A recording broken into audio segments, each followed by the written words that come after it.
Vaheguru Ji Ka Khalsa, Vaheguru Ji Ki Fateh. Welcome to the virtual Sikhlens, Sikh Art and Film Festival Northeast. Sikhlens has done many remote film festivals, but since the pandemic, they have begun doing the film festivals virtually. Their annual Southern California Film Festival in November will also be virtual. This experience will be a bit different. You won't be in a theater with an opportunity to chat with friends, but in this time of COVID-19, this is the safest way for us to see some great Sikh films on a Saturday afternoon. So let's get comfortable and enjoy.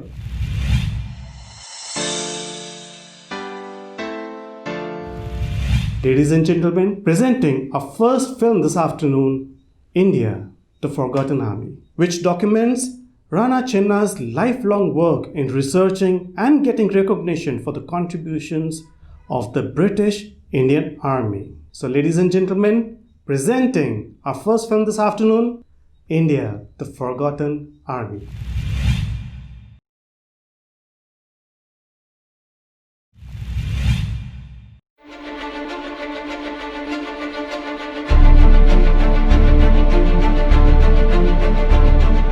In the village, they had hung this khaki tunic up on a wall. And they say, oh, that was your grandfather. What did he fight in this? He fought in World War I.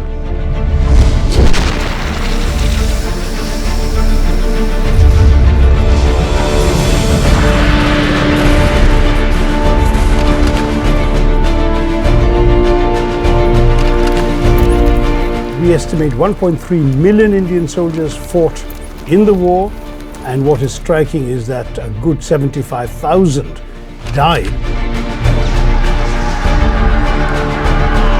It was a huge sacrifice.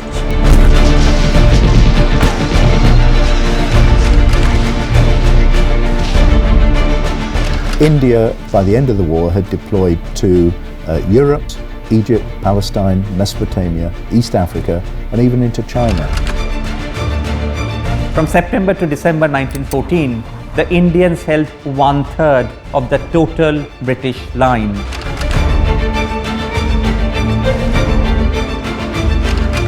I think rightfully one can wonder what would have happened if the Indians weren't there.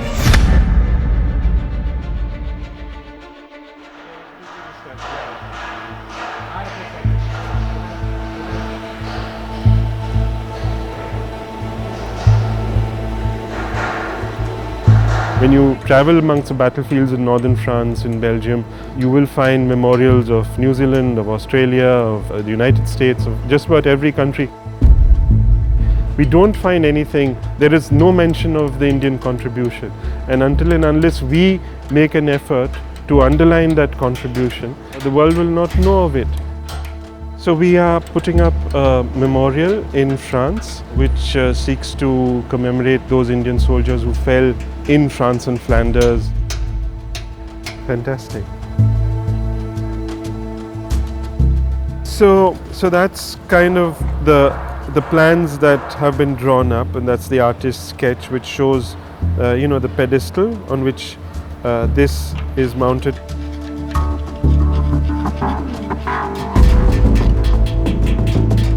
That particular location where this memorial is going to be placed in Cambrai was the site of an Indian cavalry action during the Battle of Cambrai in 1917. I think it's very important that we have our own memorial, and we have focus for remembrance, and we are able to, through this, share with the people of France and of Europe that Indian soldiers also fought and died along with their countrymen for their freedom 100 years ago.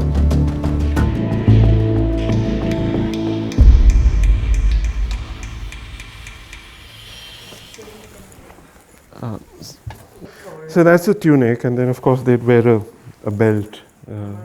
Yeah. So that's my granddad's uniform.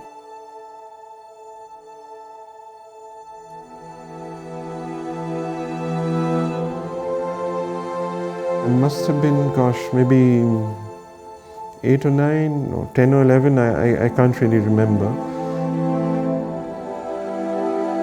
In the village, they were clearing out or airing out an old trunk, and they had hung this khaki tunic up on a wall. So I looked at it and I said, that looks like a uniform. I said, whose is it? And they said, oh, that was your grandfather's. And I said, what did he fight in this? He fought in World War I. I said, oh wow, World War I.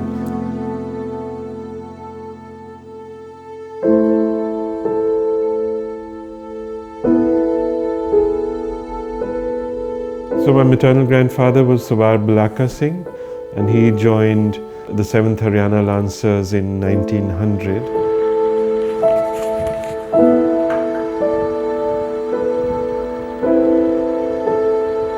So I actually remember meeting him, and he was he'd lost his eyesight as he grew older. He could speak words of Swahili because he had served in East Africa, and I've never really figured out how he ended up in East Africa. He remembered the lions in East Africa. These soldiers would sleep in these railway carriages, and there was a time when a lion entered one of the railway carriages, grabbed one of these chaps and took him out and killed him and ate him. For me, it was just fascinating, particularly after I joined the military academy, listening to and talking to men who had gone to war on horseback and had actually fought with the lance and the sword, which are now today's ceremonial weapons. Britain had a small army at that time. Britain's power in those days was projected by the Navy. And so the British immediately looked to the Empire for help. India was a colony at this time, and the Indian politicians wanted India to be a dominion on a par with Australia, Canada, New Zealand and South Africa. They were not at this stage looking for independence. I think the main promise at the beginning of the war was that the British would look favourably on India's demand for dominion status. Well, initially the Indian leadership was pretty much unanimously supportive of the British. Mahatma Gandhi, for example, who was a staunch supporter of the war effort. And the argument that was advanced was actually we need to support the British to show them that we are worthy of self-government. We estimate 1.3 million Indian soldiers fought in the war, and what is striking is that a good 75,000 died, with a similar number being very seriously injured or maimed. It was a huge sacrifice. No country lost as many people from any colony of the empire as we did, and yet I'm sorry to say it was given very little attention. In a world of racist imperial ideology, the Indians wanted to use the war effort, their contribution, not so much for a well-defined nationalist goal, but rather to use it against something far more fundamental, against racial discrimination, and vindicate national and racial honor. Thus, for example, Gandhi says that the road to home rule lies in the fields of France and Flanders.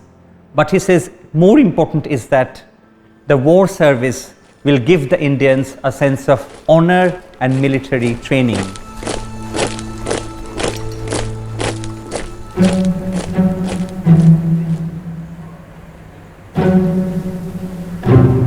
The last 100 years, everybody said, there is no voice of the Indian soldier in his own words. He hasn't expressed himself. We unearthed, of course, as part of our work, original writings by Indian soldiers, whether they're in the form of diaries or kind of autobiographical accounts.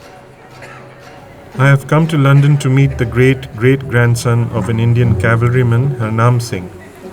The family got in touch with me through a publisher because they have his original diary, which was written about 100 years ago when he served in the war. This is the autobiography. Oh wow! It's in Gurmukhi? It is, yes. This was written by my great-grandfather, Lieutenant Harnam Singh Bhagat. This is perhaps going to be the very first account of an Indian soldier from the Great War that's ever been translated and recorded for posterity.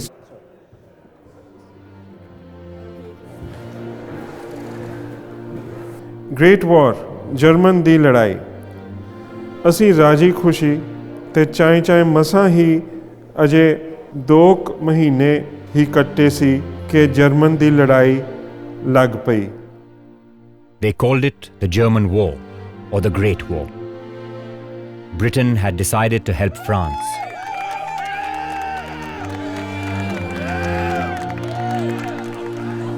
So all the soldiers in the British Indian Army were asked to return to their regiments at once.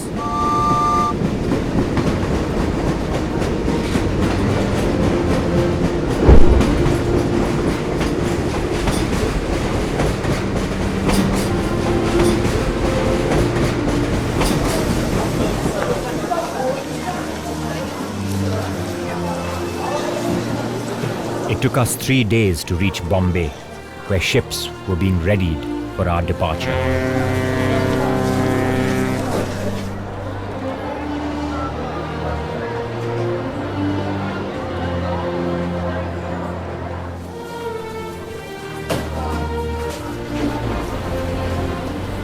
In the ocean, huge waves would crash against our ships. Sometimes, it was as if the waves were as high as buildings. Due to the constant rocking, many were sick, and we had no appetite for food. After 22 days, staying day and night on board the ship, by the great grace and kindness of God, we finally arrived in the famous French port of Marseille. Oh, but the British had been doing this for some time already. The British had been sending Indian troops out for all their colonial conquests from the third decade of the 19th century. So by the time of the First World War, they had decades of experience in rounding up Indians, putting them on ships and sending them off. When you think of these men, they were heroes. India, by which I mean both the British India and the princely states, sent 1.3 million men, sent uniforms, sent pack animals, sent food and rations, sent carts for transportation, and at one point even rail lines were ripped out of the ground in India and sent off to aid the British war effort in Mesopotamia. Many of them arrived still in their summer uniforms because they weren't expecting to come here. They didn't have the clothing at the time. Also, on arrival, they were suddenly issued with a new rifle that they'd never trained on before, they'd never used, and so they had to spend a few panicky days just learning how to make the thing work. So they were at a disadvantage from the very beginning, I think, with the equipment they had, but they rose to the challenge.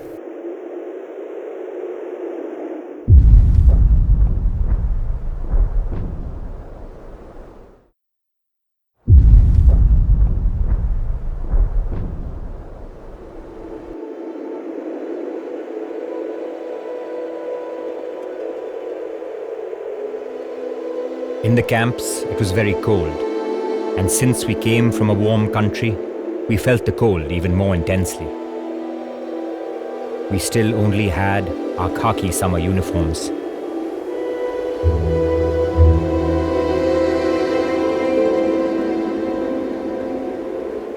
Every morning, the snow would fall like newly fluffed soft cotton, turning the tents and the entire ground white.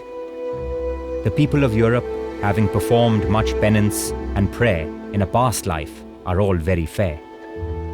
They had never seen men with dark skins from a country such as ours.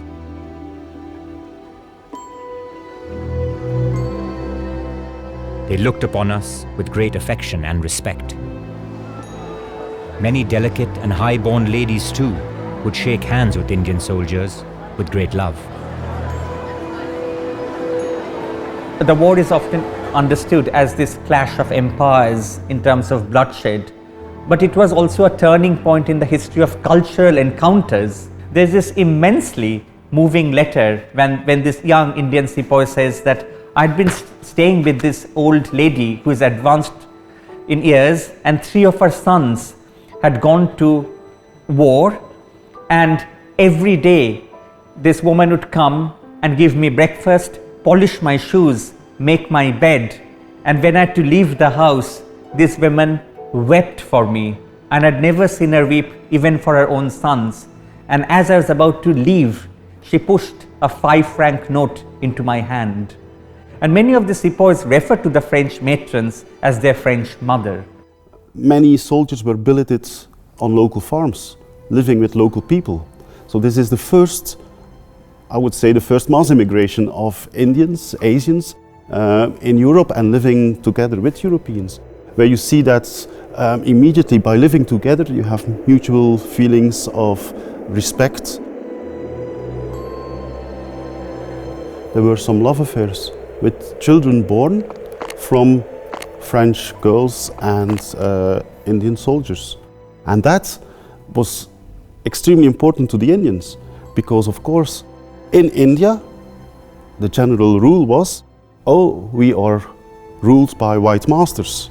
And these white masters, they behave condescend to us.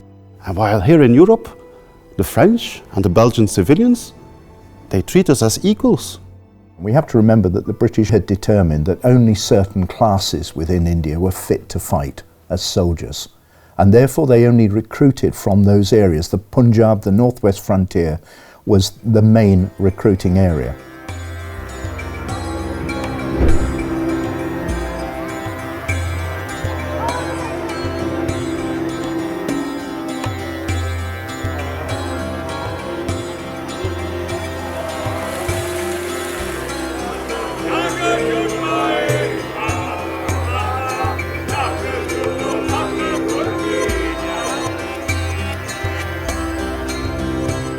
Amritsar is the heartland of the Punjab, the holiest city of the Sikhs.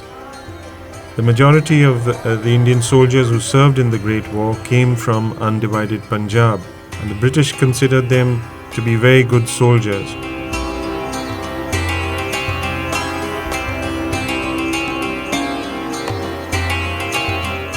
Harnam Singh, whose diary I am now translating, also came from the Punjab. His story is a very familiar one, and the way in which he narrates it, very comforting, because reading his accounts, I can almost hear his voice. Today, we are going to Rasulpur, the village that Harnam Singh came from, and where some members of his family still live.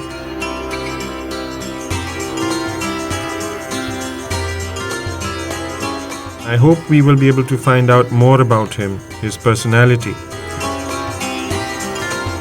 Perhaps there are certain records, photos, artifacts of his, which will help us draw a more complete portrait of him as an individual.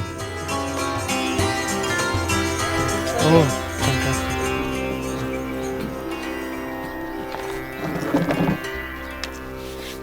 ਸਾਂਭ ਕੇ ਰੱਖੀਆਂ ਕਿ ਪਈਆਂ ਬਚ ਗਈਆਂ ਕੀ ਗੱਲ ਕੀ ਹੈ ਸਾਂਭ ਕੇ ਉਹਨਾਂ ਦੇ ਸੂਟਕੇਸਾਂ ਦੇ ਵਿੱਚ ਜਿਹੜੇ ਉਹ ਲੱਕੜ ਦੇ ਸੂਟਕੇਸ ਆ ਉਹਨਾਂ ਦੇ ਵਿੱਚ ਹੀ ਪਈਆਂ ਅੱਛਾ ਠੀਕ ਹੈ ਇਹ ਹੁਣ ਫਿਰ ਉਹ ਉੱਤੇ ਇੱਕ ਸੰਦੂਕ ਸੀਗਾ ਵੀ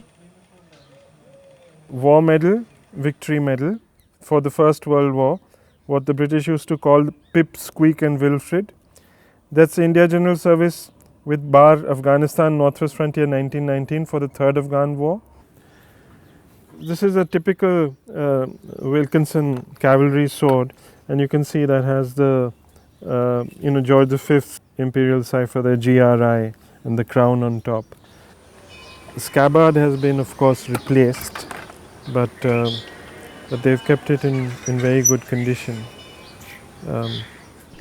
ਨਹੀਂ ਬੜਾ ਸੋਹਣਾ ਰੱਖਿਆ ਤੁਸੀਂ ਇਹਨਾਂ ਉਹਨਾਂ ਦੀ ਦੂਰਬੀਨ ਸੀਗੀ ਸਾਨੂੰ ਇਹ ਨਹੀਂ ਪਤਾ ਵੀ ਇਹ ਵੈਲਿਊਬਲ ਹੈ ਇਹ ਉਹਨਾਂ ਦੀ ਠੀਕ ਹੈ ਉਸ ਪੀਰੀਅਡ ਦੀ ਹੈਗੀ ਆ ਬਿਲਕੁਲ ਠੀਕ ਗੱਲ ਤੁਹਾਡੀ ਇਹ ਪਤਾ ਨਹੀਂ ਵਿਚਲਾ ਕੋਈ ਕੰਮ ਕਰਦਾ ਕਿ ਨਹੀਂ they're very typical of the late 19th century, early 20th century. You see a lot of these kind of binoculars.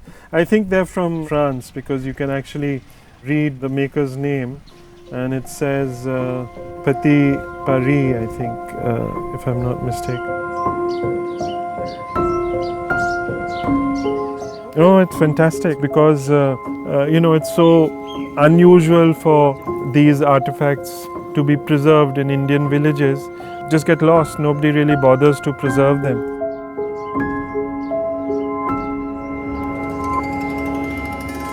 more often than not in the village they would see a old uniform and they'd say, oh, you know, let's just wear it to the field while we're working and be over and done with it.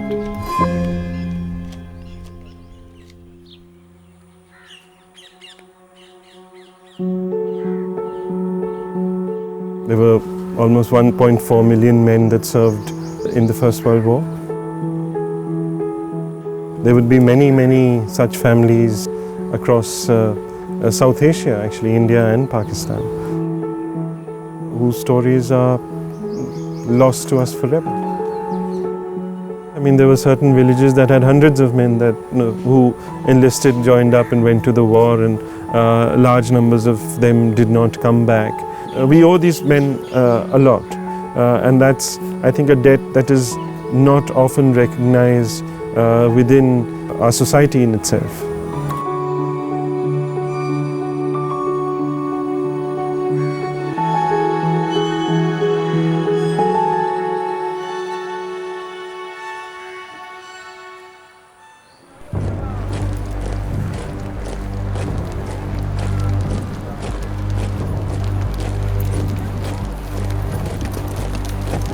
The arrival of the Indian troops in northern France and in Belgium was absolutely timely and crucial, because the British Expeditionary Force was a small professional army, but it was really small. And already in the early weeks of the war, that army was decimated, and there was no mass army as France and Germany had. And the only reserve troops the British had were Indians, and they were used as such. Ypres and Neuve-Chapelle were the first two major battles in which Indians sacrificed an enormous amount, and some of their letters, all their letters were censored, are deeply moving, because these are people who didn't know what to expect, completely unfamiliar surroundings. And there they're writing things like, the shells are pouring down like monsoon rain. That's the metaphor that came to them, because that's what they saw, all these shells pouring down on them in the battlefields of France. In November 1914, we were ordered to proceed to the front. We were moving ahead on foot by night, when Sowar Sadhu Singh was the first in my regiment to be hit by an enemy bullet. The poor fellow died on the spot. We had no choice but to pull his body to the side of the road and keep marching. After a very long time, we halted in a series of serpent-like trenches, and we were told in a whisper that the enemy was right in front of us. On the 18th of December, the Battle of Givenchy began. We were in the trenches. On our left, there was a company of the 129th Baluchis. They had launched the first attack. One of their men was lying severely wounded and was calling out to his comrades to save him. One of the Baluchis jumped out of the trench and, risking his life, sprinted to the wounded man. He heaved him onto his shoulders and ran back. The wounded man cursed loudly, "Be careful, I'm dying, I'm dying." But that braveheart managed to bring him back into our trenches. He saved him from a nameless death.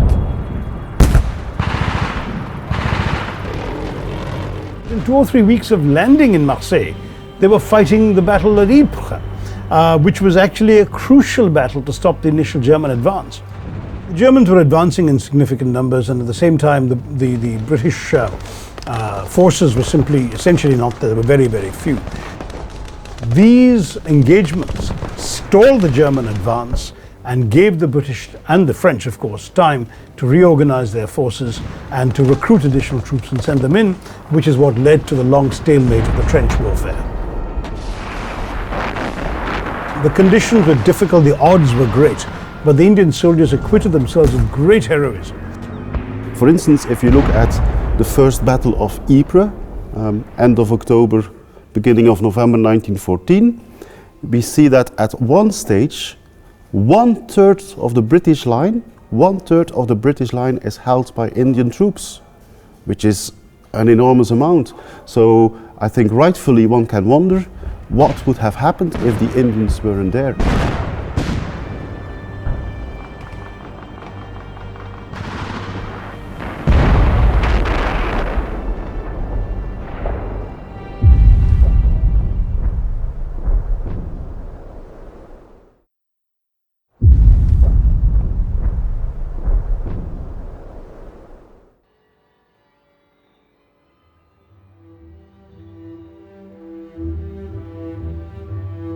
The First World War, when it started, was a war of movement. The Germans on one side, the Allies on the other side, and from September 1914 on, you have a series of clashes, and each time it ends in trench warfare.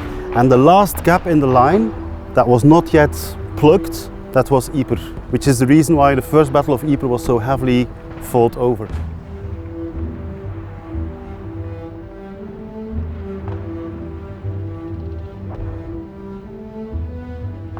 But the problem with Ypres, not only lying so close to the Channel ports and close to England, was also that when the war stopped here, you had the town in the middle and you have the battlefield on three sides.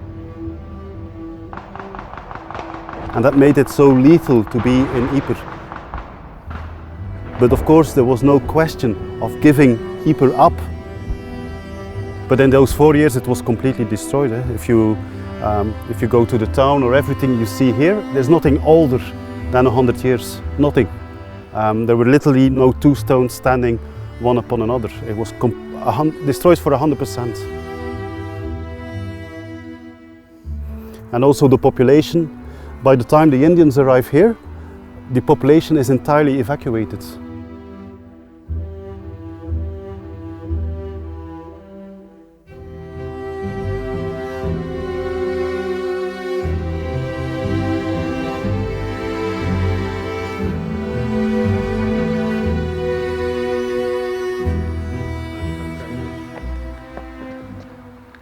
So this is a guy who was killed here.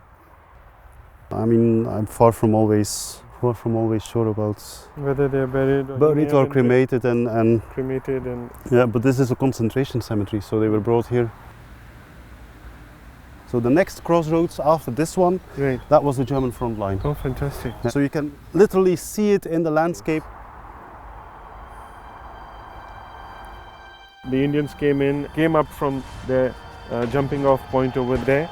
They marched up this hill and then they disappeared from view, and they were never seen again because there is a depression up ahead. And as they went down that depression into the next valley, they encountered the German positions, which was the new line, and the Germans once again then opened the cylinders of gas, and they were then caught between a crossfire of murderous machine gun fire and poison gas. It's one of the clearest examples of using colonial troops as cannon fodder.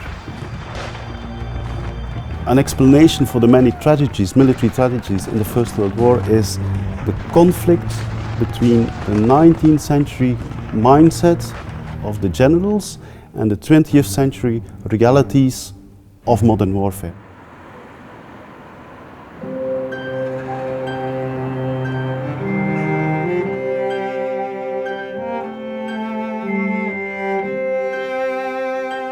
The 19th century mindset of the generals was still cavalry.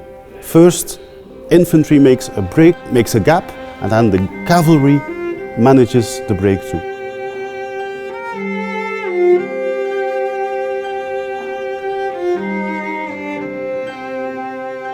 Is it Givenchy or Neufchâtel? It's definitely a very early photograph, that one.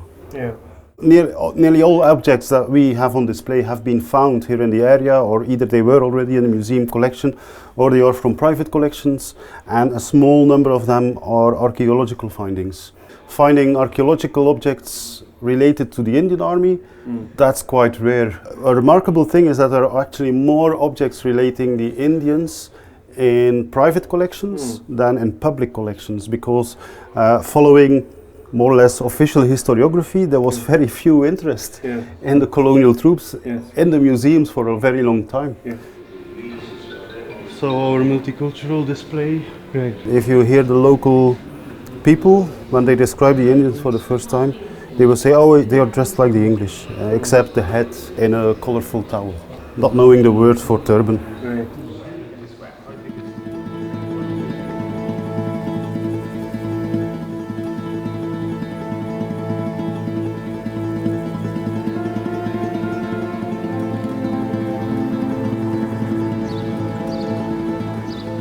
Indian soldiers served across the Western Front, and one of the battles they played a major role in was the Battle of Cambrai in 1917, which was heavily fought in the countryside around here. The Indians took heavy losses, and one soldier was even awarded the Victoria Cross at this location, which was then the highest decoration for gallantry that an Indian soldier could win at the time.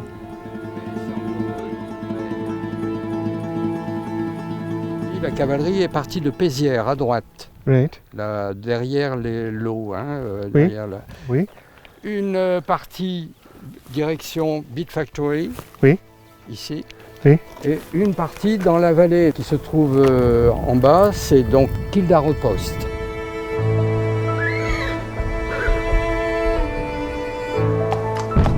Là, on fait appel à des divisions de cavaliers qui arrivent du sud, passent à Villers-Faucon le 29 novembre 1917 et commencent leur attaque contre les troupes allemandes le 30 novembre 1917 avec beaucoup de pertes de chevaux, d'hommes, puisqu'ils étaient opposés à des mitrailleuses.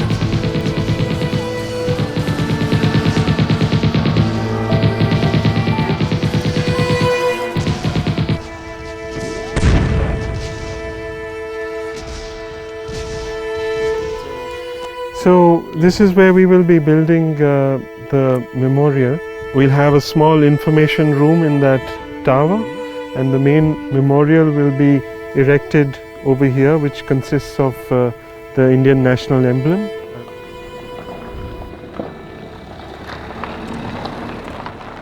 The scars of war are still visible in this place, where even 100 years later, people can remember stories of the Indian soldiers passed down orally over the generations. Bonjour. Enchanté, bonjour Vincent Prévost. Donc ici c'est Voslet Farm, I see. Voslet Farm qui est aussi cité. Hein. Les Indiens sont passés aussi par Voslet Farm. Hein. Oui, oui.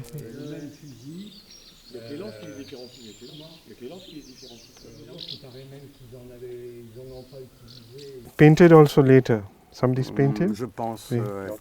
En arrivant ici sur la ferme, en travaillant les champs, on s'est aperçu pour monter. Il y a toute une histoire dans les champs. Beaucoup de balles, balles de guerre, d'obus, tous des objets. On se demandait assez rapidement d'où ça venait. Et c'est nos grands-parents qui nous ont expliqué ce qui s'est passé ici sur les lieux. Ça a été l'apocalypse en novembre 1917.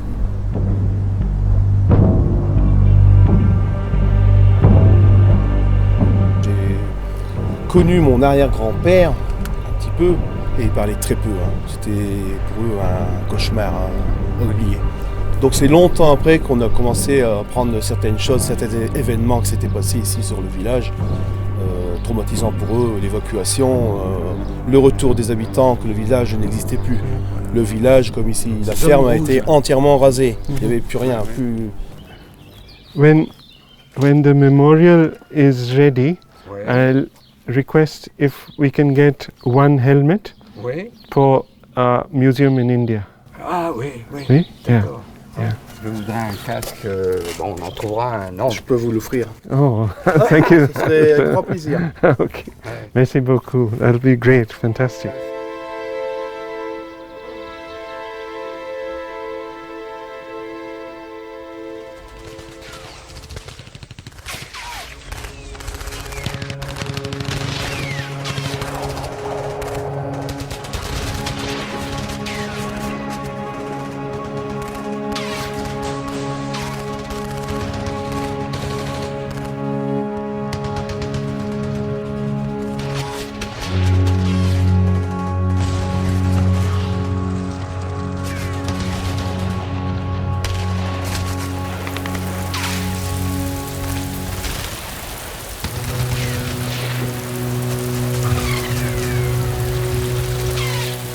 trenches here were about 4 feet deep and flooded with water. Rain was pouring on us from above, and from the front there was a constant volley of bullets. If we stood up, we faced bullets. If we sat down, there was freezing water. Our bodies were numb to such an extent that Bakshish Singh Bola's little finger was shot off by a bullet. But he didn't even realize it, as his hands were frozen. My feet too had swollen, and I could barely move.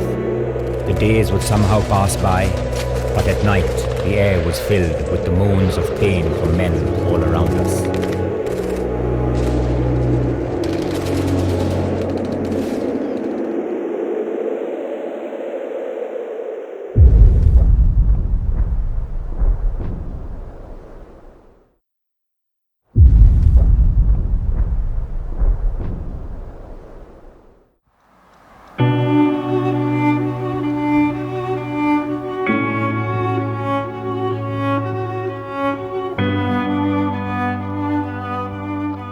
So the memorial at Neuve-Chapelle is located at the place very close to where the Indian Corps fought the first time in March 1915. This is the only purely Indian memorial to the dead of the Indian Army who have no known grave on the Western Front.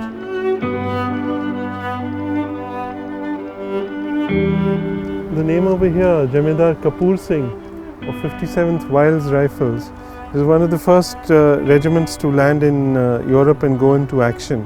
He was in the Ypres salient during the first Battle of Ypres, and they were holding out till their position was overrun by the Germans, and each man fought to the last, and he was one of the last men remaining, and then rather than surrender, he shot himself with his last cartridge. He chose death over dishonor. It symbolizes the tragedy of war. You know, they came thousands of miles away to fight in a war that, really speaking, was not their own. And they died maybe doing their duty. I think that's the most that any man can do. And I'm very glad that 100 years on, at least through the centenary, we are able to once again remember their sacrifice and use that commemoration of that sacrifice as a means of building bridges with our friends here in France, and also teaching our children that of the futility of war.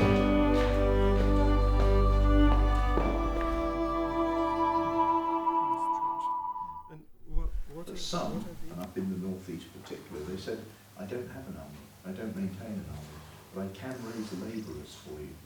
And so they recruited labourers to come from there. Do you know what they are? Oh yeah, that's the Indian Labour Corps. Okay. And this is at Azelo?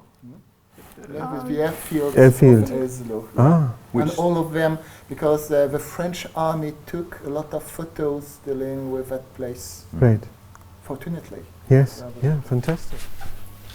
So this is the plaque. It will be fixed in September at Azelo. Mm-hmm. So the pupils who designed that plaque decided to create a colorful plaque, because as you could see later, the wall is very grey, everything is grey. May I ask each one of you what you think of the project? Alors moi, cette histoire m'a beaucoup choquée parce que je savais pas que les Indiens ils étaient venus en France pendant la Première Guerre mondiale. Ils ont été comme effacés. So this is absolutely fantastic that what you've done. So to start off, thank you very much.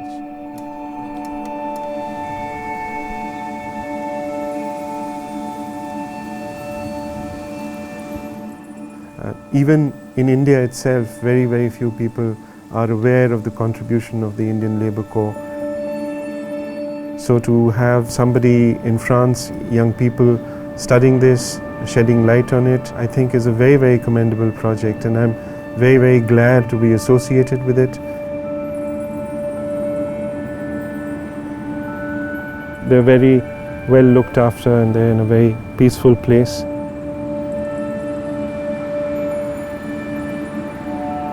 And thanks to this project, their memory will once again be brought alive. People will remember them, will know of them.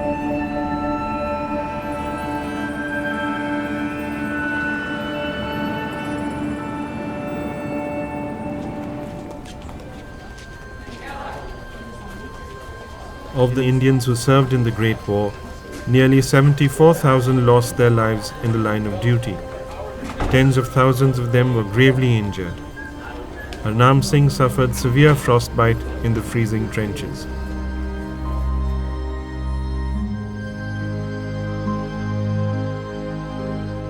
He was sent to England to get treatment. There was one nurse for every 2 wards. She was slightly elderly and would look after the patients the entire night. Once, one of my colleagues apologized to her for putting her through so much trouble. She replied, "What trouble do we have? We are sitting comfortably in our country and we are paid to do this job.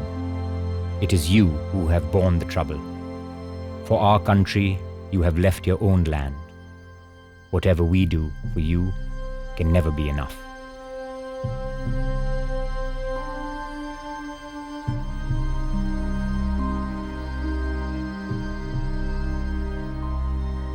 What the First World War did was to completely undermine the superiority of the West in the eyes of India.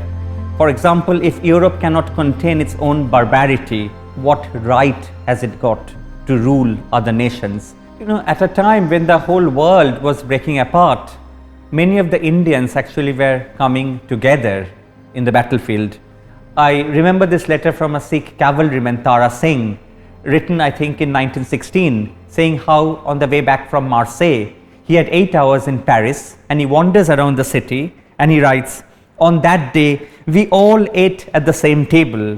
Our company was composed of 5 sepoys, of whom 3 were Sikhs and 2 Muslims, 2 sweepers and 3 cooks. But we all ate together at the same table. Moreover, we had often eaten food prepared by Muslims." So these barriers, not just religious but also class, start collapsing in the trenches. They realised that they were as good as other people that they were fighting alongside. They were doing a similar task. And they also recognised, as I said earlier about the women, that education was available to all in Europe, and they started to clamour for and make points about, well, this should be available to us back at home as well. And so, yes, they recognised the role that they had played and were playing.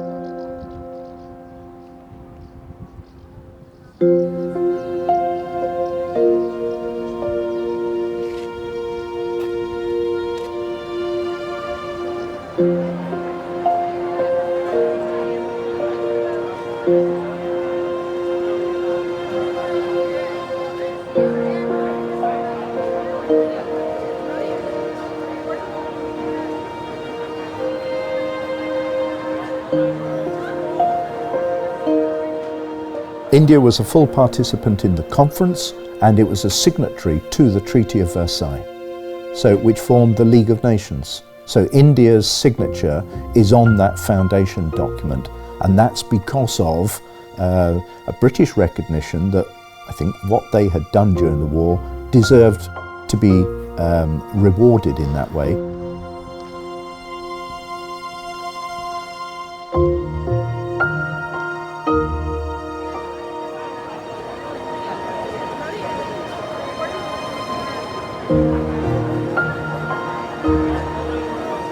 If you look at the Treaty of Versailles, yes, there was an Indian there to sign it. And much is made of this by Brits because There's a famous photograph, even visible at the Imperial War Museum in London, which shows this rather handsome, bearded, turbaned Rajput, the Maharaja Bikaner, who was one of the signatories.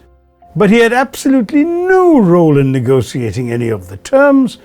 He signed where he was told to sign. The British actually, instead of giving India Dominion status, came up with a completely absurd, mealy-mouthed Montagu-Chelmsford reform, so-called, and these reforms gave India absolutely very little control over its own affairs, allowed for elections in which 1 out of 250 Indians could vote. So it was a very, very, very restricted franchise.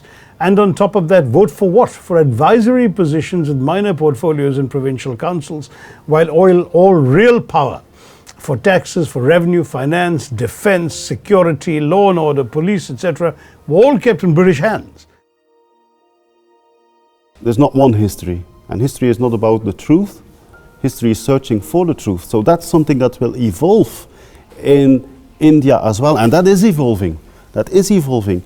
I mean, I'm convinced, other historians are convinced, both over here in the West as in the East, that indeed the First World War and the fact that you had Indians being in Europe during the First World War, to a large extent, have planted the seeds that would ultimately lead to decolonization.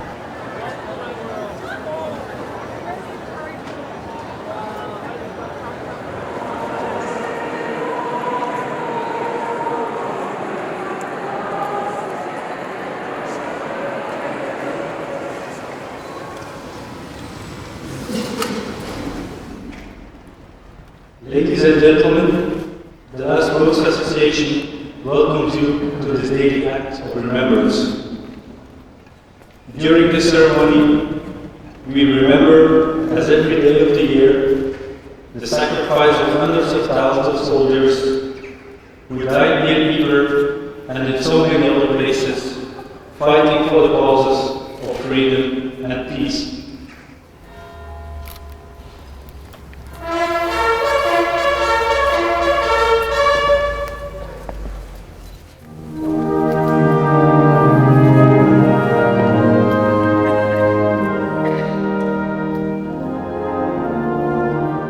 I mean, you have to remember that when the war began, it began as the great European war. And for the people of Europe, they always saw it as such. However, it wasn't just a European war, not just in terms of the conflict, but I think even in terms of the consequences and its impact. It impacted upon people in so many different parts of the world, in so many different ways. That narrative has, I think, begun to surface more in recent years. It's the lack of a political autonomy in 1914 that has denied the Indian soldier not just a commemoration of his role, but also of his place in history. But I think we've now matured enough as a nation to reclaim those stories of our past.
Ladies and gentlemen, I hope you enjoyed our first film, India, The Forgotten Army.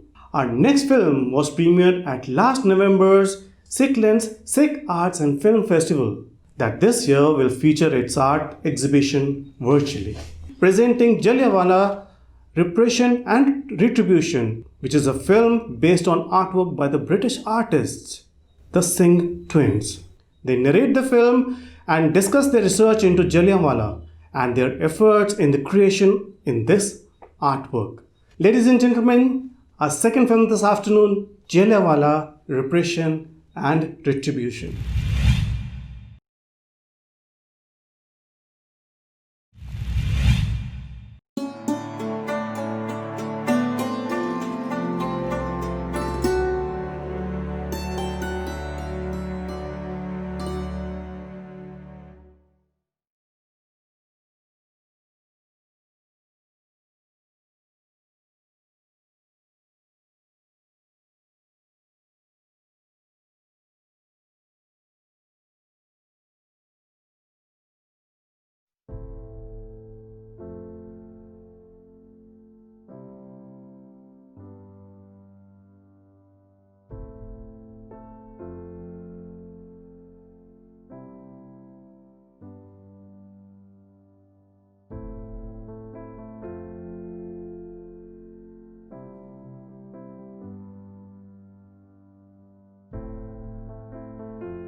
We're the Singh Twins. We're contemporary artists based in Britain, and we're known for our style of painting, which is very much rooted in the Indian miniature tradition of painting. That's a very detailed, narrative, symbolic way of telling stories through visual arts, but we also work in digital media as well. We're particularly interested in issues around politics, identity and culture, and more specifically, the history of empire and colonialism. And within that, of course, the shared history between India and Britain, which is part of our own dual heritage as well. We created a piece called Jallianwala, Repression and Retribution in response to a historical event in Indo-British history called the Jallianwala Bagh Massacre, or otherwise known as the Amritsar Massacre, which is an event that took place in 1919 in the northern state of India, Punjab. And it was when the Brigadier General Dyer of the British Raj actually opened fire on a peaceful protest in a garden called Jallianwala, which is very close to the Harmandir Sahib, or the Golden Temple, in the city of Amritsar. We first came across the story of Jallianwala Bagh Massacre as teenagers during our first visit to India, and it's always been in the back of our minds, really, but it wasn't something we really had time to look into until much later in 2019, which was the centenary of the event. And then we had really an opportunity to look into the not just the consequences of that event, but what led up to it. This particular artwork is part of a series of works called Slaves of Fashion, which is very much about how the history of India is tied up to colonialism, empire, slavery and conquest. They're artworks that are very narrative in their style, but also very symbolic too. We took inspiration from historical paintings in our local museum, National Museums Liverpool, the Walker Art Gallery, particularly the gallery dedicated to Victorian art and the Pre-Raphaelite movement, which is known for its allegorical portraits. The artwork is basically a triptych, so it's a three-piece artwork which tells different parts of the story across three canvases. And it's a format that's typical of Renaissance religious art. The centre panel basically focuses on the massacre itself, and there's peripheral information which also looks at the key players in that event. The left panel actually places Jallianwala Bagh within its historical context, and the right panel is looking at the legacy and the impact of that event. The right panel also represents how the story of Jallianwala has been represented through film, through poetry, through dance, through music, as well as art. The piece was put together by a process starting with a period of research. For the historical information, we relied quite heavily on some antique books which gave accounts of the actual events of the time. Also a lot of memorabilia material, so newspaper prints, postcards, lithographs, chromolithographs. Again, imagery that we drew upon for the narratives that we're telling within the artwork. Once we have all the research in hand, which we normally do independently, we both come together and we discuss our findings, and then we'll really brainstorm the ideas and draw little spider diagrams and sketches and home in on the key points that we want to tell in the artwork.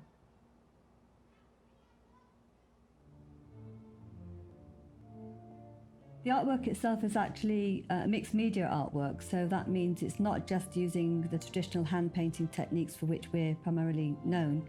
We've incorporated also digital imagery created using computer tools.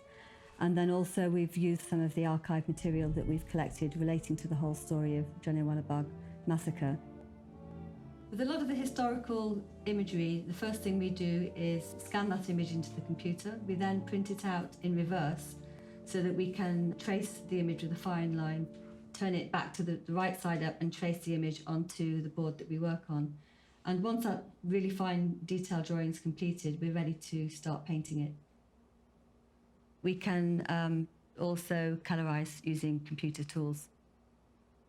Whether or not the details are purely hand-painted or scanned archive material, we don't always use those wholesale in the artwork. Sometimes once we've scanned them into the computer, we rework them or add details to those. The massacre itself took place on April the 13th, 1919, not long after World War I, where many Indians had given their lives for essentially a war that was nothing really to do with them. Instead of being rewarded for their role in World War I, Indians were actually subjected to greater oppression under British rule, particularly under the laws passed through the Rowlatt Act, which restricted Indian human rights. The people of Punjab had gathered in this park to demonstrate against the arrest of two of their leaders who had been demonstrating against these new acts, enabling the British government to make arrests without provocation, no right to juries or trials, or no right to appeal, for example. But also within the park were a number of people who were just there simply celebrating the occasion, which was April the 13th, the day of Vaisakhi, or the Harvest Festival. What those people didn't realise was that Brigadier General Dyer had actually imposed curfews and banned public gatherings within the city, but he hadn't really publicised that adequately. So the majority of the people who were gathered in the park had no idea that they were doing anything untoward. Having heard that the gathering was taking place in the park, General Dyer actually decided that he was going to effectively teach the Indians a lesson for not obeying his orders. His response was to take his troops to the park and, having blocked the exit with his armoured vehicle, opened fire without warning. Effectively, the people were trapped in this small area, and the soldiers themselves were basically given orders to actually aim at the people, whether they were running away or fallen on the floor. There was no firing in the air beforehand to give people time to exit the park or disperse or anything. It was pure massacre in the true sense. Accounts of the massacre tell how many people died by jumping into the well as they were trying to escape the gunfire. There were some 1,650 bullets fired over a period of 10 minutes, and that's a figure that's not really disputed, but what is disputed is the number of casualties. I think the British put it at just over 350 or so, whereas the Indian count put it much higher, running into the thousands. The artwork shows the consequence and severity of Dyer's act, in that he had also prohibited people from collecting their loved ones from the park who were injured and dying, and had also denied them medical care.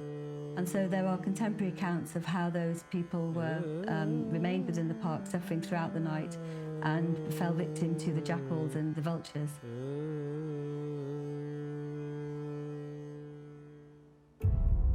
A few days earlier, tensions had been rising due to the fact that British military pickets fired on the civilians. who had gone to beseech the powers that be to release two of their leaders who had been arrested, and they went on a rampage, and unfortunately, as part of that, some European civilians were killed in the city of Amritsar. And one particular person, Marcella Sherwood, who was a Christian missionary in the city of Amritsar, was also set upon and beaten very badly.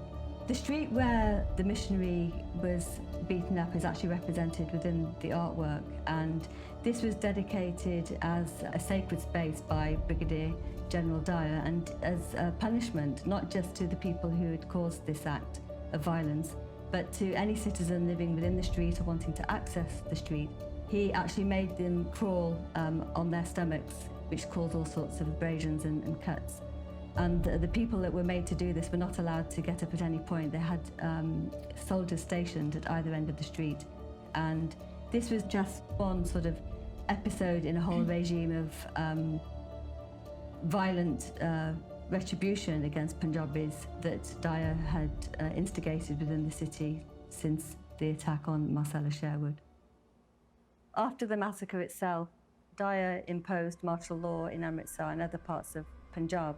Some of the imagery in the artwork shows the extreme measures that he took under martial law, which included the aerial bombing of civilians and indiscriminate flogging, particularly of young men. The regime under this oppression came to be known as diarchy. The image of the Sikh being flogged is a historical image. It's a photograph in one of the books we used for our research. And as artists, we did actually have a dilemma as to whether or not to use that photo, because it is of an actual person. And we felt on the one hand that by using that image, it was somehow adding to the humiliation that that person had already gone through. On the other hand, it would allow us to convey the true horrors of what the people of Punjab went through under diarchy. Also represented in the artwork is a book by Benjamin Honeyman, who was the editor of the Bombay Chronicle at the time.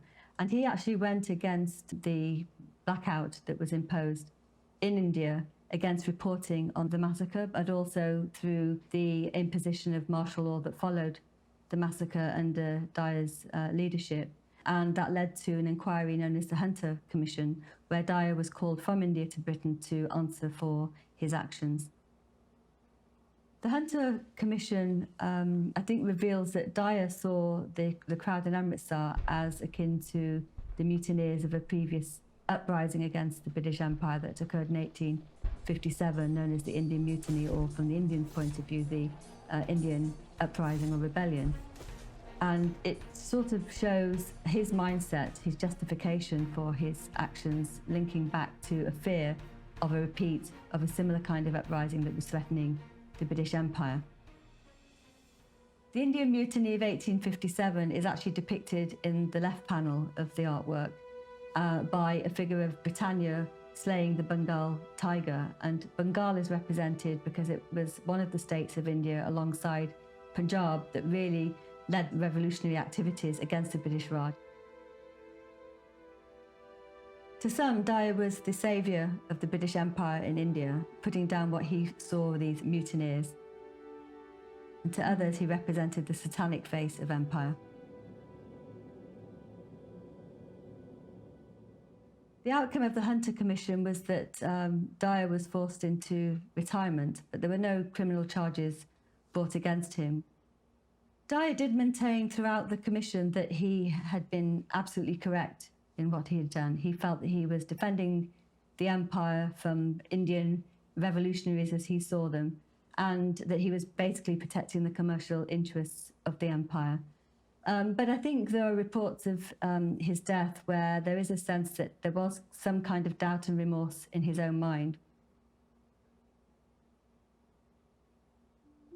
The Lieutenant Governor of Punjab at the time of the massacre was somebody called Michael O'Dwyer, and when news of the massacre reached him, he sent a telegram to Dyer fully approving his actions. And he really showed no remorse whatsoever about what had happened. One of the figures that are seen in the central panel, who's set slightly aside from the rest of the crowd, is Udham Singh, who was the person that actually assassinated Michael O'Dwyer. Legend has it that as a young boy or a youth, Udham Singh was charged with giving out water to the crowds on the day, so you see him with this water pot by his side. His personal story is something which is elaborated on in the right panel, which is looking at the legacy of the massacre itself. As the story goes, he took a lump of earth from Jallianwala in his hands, which was soaked with the blood of his countrymen, and vowed from that day onwards he would get revenge, no matter how long it would take. He assassinated Michael O'Dwyer at Caxton Hall in London in 1940, and he was hung by the British. But in India, Udham Singh's very much regarded as a martyr of the Indian independence movement.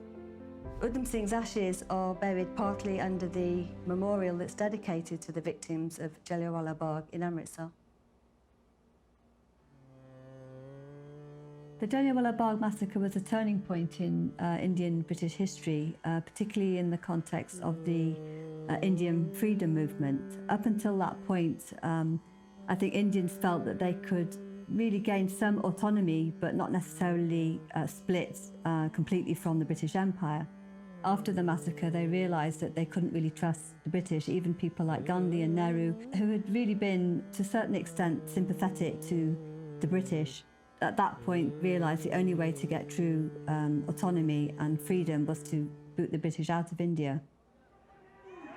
One of the backbones of the Indian independence movement was the boycotting of British goods, particularly British-made textiles that had been made cheaply in the UK and exported back to India and sold back at exorbitant prices, which was really ruining the economy and the industries of India. That boycotting of British goods was very much led by Mahatma Gandhi, and he's shown with a bonfire in front of him which is lighting up some cases of British-made textiles.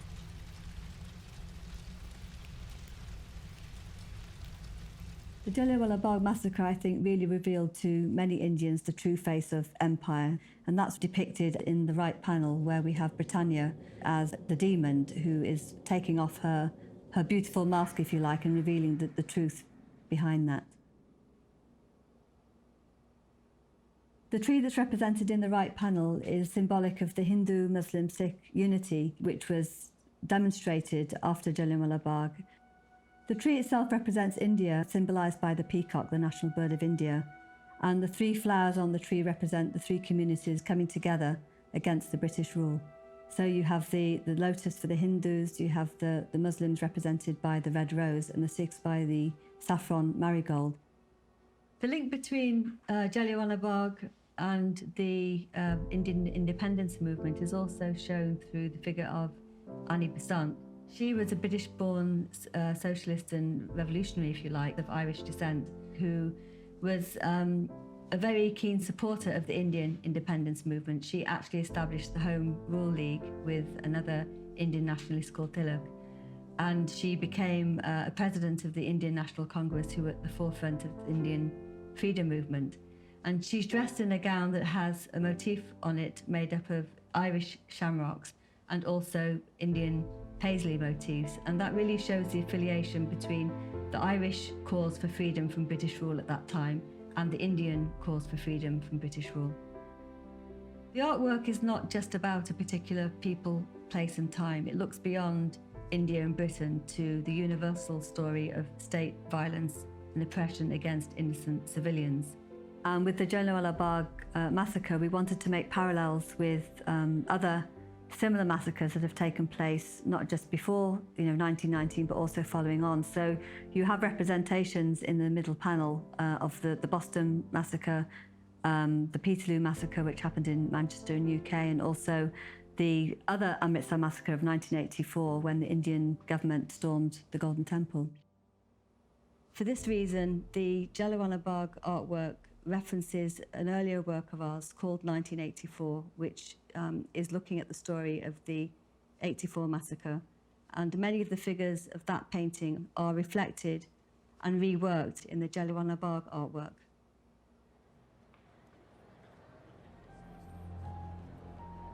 Our artwork had its first public viewing in 2019 when it was displayed at Manchester Museum.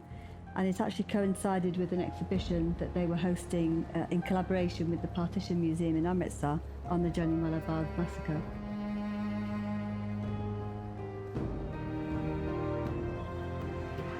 So I'm Esme Ward and I'm director here at Manchester Museum at the University of Manchester. We've been thinking for a while actually about what we might do in the context of Peterloo massacre that happened in the city, and how to bring a new perspective to the city, and thinking about actually colonial violence as Manchester as a city built on colonialism, actually this museum as a colonial enterprise. And so I went out to the Partition Museum in Amritsar and I saw an exhibition called Punjab Under Siege, Jallianwala Bagh 1919, about an event that happened in Amritsar almost exactly 100 years after Peterloo, with some really striking parallels. So what really excites me actually about having the Singh Twins work here is it seemed an amazing opportunity to actually tell one of those stories, you know, the things that they didn't teach us, but actually in a really compelling way. I've spent a lot of time in front of the work. It invites you in to just look at it. You become curious and making connections, not just with what was happening in India, but actually you go away reflecting on the legacy of colonialism far more widely, finding new ways to tell those stories. I just think this work does that brilliantly. The public response to the artwork has been really overwhelmingly positive, not just from visitors who have seen it on display in the museums and galleries, but also on social media. So I'm Shanna Lennon. I work at the museum as a freelancer. I do a lot of their after hours events, and I didn't know much about Jallianwala Bagh before I heard the exhibition was coming to Manchester. And so the first time I came across the Singh Twins artwork, I didn't anticipate having such an emotional reaction to it. As someone with family from the north of Ireland, which has seen its share of really brutal and callous action while it was under the occupation of the British Empire, and just seeing that really close correlation in the artwork between the people at Jallianwala Bagh, at Amritsar, and the stories I've been told as a young person about all the things that happened in the north of Ireland was really arresting. When I saw the work, it made me really, really cry, because this is the first time, and I felt ashamed of myself, that I did not look into my history, and I did not know how many people died, and I had to come back a few times to look at it because I felt so emotionally attached to it. Personally, it's very poignant, let's say, because my family are from Punjab and the Sikh as well, and Vaisakhi, which is a special festival. For this to happen on that day is quite a poor mark in, say, British history, but one that should be remembered. So for me personally, it's quite important, really. A work like this has a prominent place in the museum. And I think what I've really learned from the work is the complexity of all the different narratives and the way they're intertwined. Actually, the first time I saw it, I was a bit blown away, because it actually gives you a sense of the enormity of the event. And I haven't seen that anywhere else. Well, this is just an amazing piece of art. The expressions on the faces, the detail, in many ways, it's horrific. It shows you kind of the cruelty of man, you know, in many ways, and reminds us all of, you know, how we've got to find our own humanity. It's a great, great, great work. Our long-term hope for the artwork is to educate a wider audience, not just about Jallianwala Bagh, but about the nature of empire. I think it provokes some important questions about what empire was really about. Many people, particularly in Britain, think of it as something that was this benevolent force, if you like, and yet incidents like Jallianwala Bagh show that there was a darker side to empire. The interconnecting stories that we represent in this particular artwork show that India was the jewel in the British crown as a key source of economic wealth for Britain, and also how nations like Britain were built upon the backs of the people that they colonised. You have the symbolic figure of Mother India, for example, representing the enslavement and exploitation of India under British rule. I think what really struck me is the quotes that the Singh Twins used on the piece of artwork. When you look at the language used by people in positions of power in India at the time, it's just so blatant, the disregard for the people and how they felt. What really resonated with me is that it could be applied to Ireland, and it just shows that it's not just one single story, it's not just about Jallianwala. It's about the experience of all countries who were under a colonial oppressor, who were all under the power of Britain at that time. The artwork references the ongoing controversy around Jallianwala, which relates to the failure of the British government to make a formal apology for what happened. This is something that happened within living memory, and there are people, descendants of those who suffered at the massacre, who are still calling for that apology. We're hoping that by raising awareness of the event, it will give a wider audience an understanding of why that apology is really needed.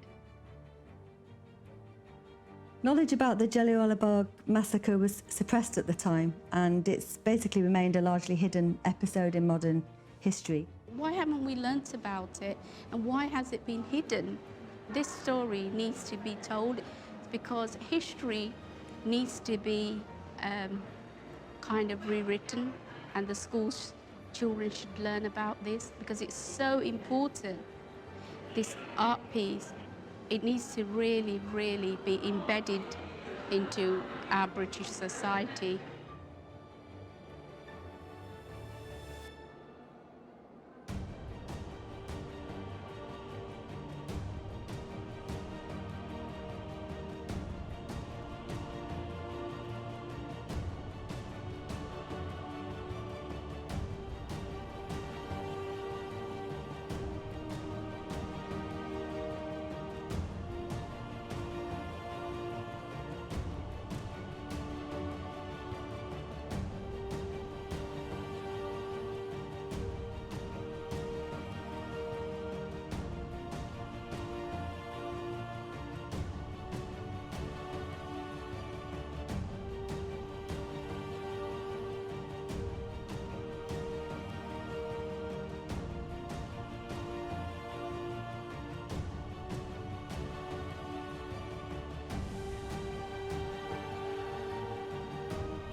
So ladies and gentlemen, I hope you all enjoyed watching the film.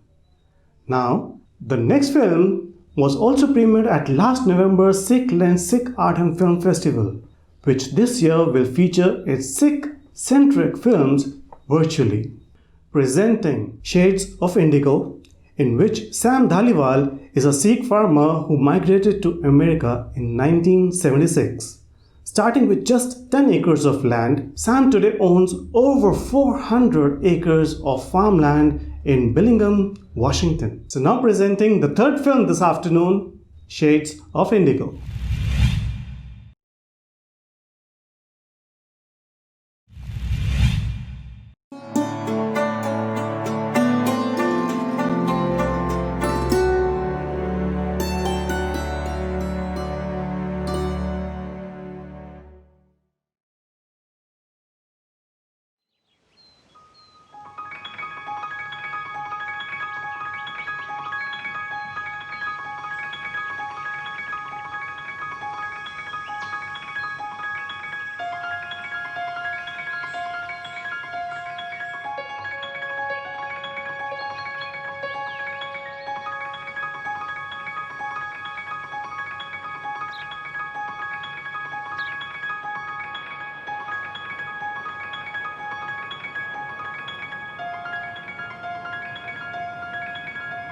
ਮੇਰਾ ਪਿੱਛੇ ਪਿੰਡ Rama, district Moga, ਤੇ ਮੇਰੀ wife ਤੇ ਮੈਂ ਤੇ ਬੇਟਾ ਵੱਡਾ ਧਰਮਿੰਦਰ, ਅਸੀਂ ਤਿੰਨੇ 1973 ਦੇ ਵਿੱਚ ਕੈਨੇਡਾ ਪਹੁੰਚੇ।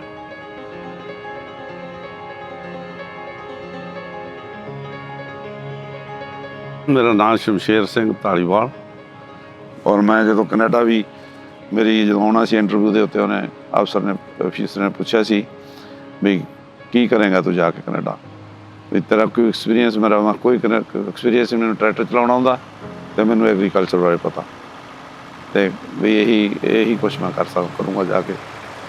ਇਹ ਮੇਰੀ ਪਿਛਲੀ ਬੈਕਗਰਾਊਂਡ ਆ।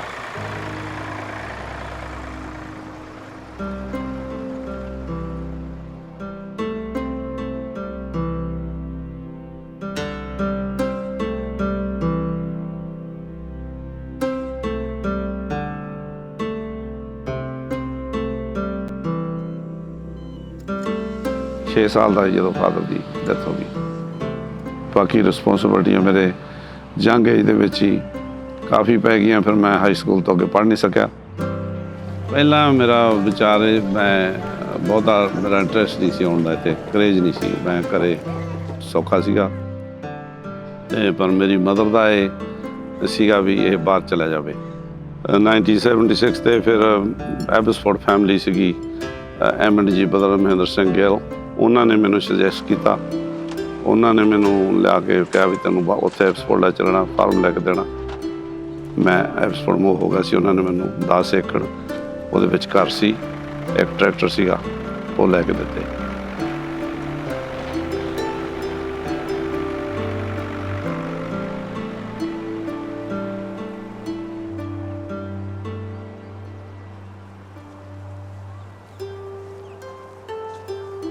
ਰਾਵ ਆਲਰੇਡੀ ਇਹਨੇ ਮਤਲਬ ਟੇਕ ਓਵਰ ਕਰ ਲਿਆ। ਮੈਂ ਫੁੱਲੀ ਰਿਟਾਇਰ ਹੋ ਗਿਆ। ਵੱਡਾ ਬੇਟਾ ਉਹਨੇ CA ਕੀਤੀ ਸੀ,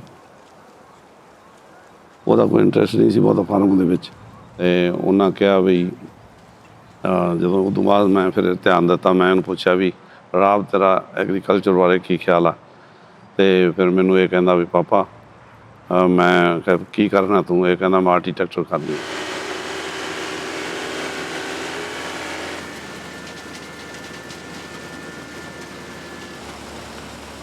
I was actually born in Canada. My parents immigrated from India in 1973. After I think I was about a year or two old, my dad bought his first 10 acres in Abbotsford. Grew up there on a farm, and mid-80s he moved his operation to Washington, and I've been living here since. We all worked on the farm, helped out on the farm. I have 3 siblings as well, so it was basically as soon as we got out of school and on summer break we were out there helping out in the berry fields.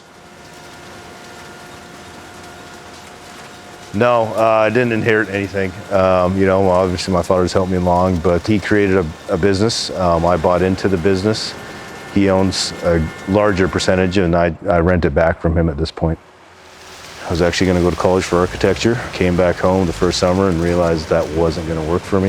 Understanding that I was going to spend a lot of time in an office space, indoors, before I could actually do something that could be creative, and got a degree in horticulture and came back to the farm.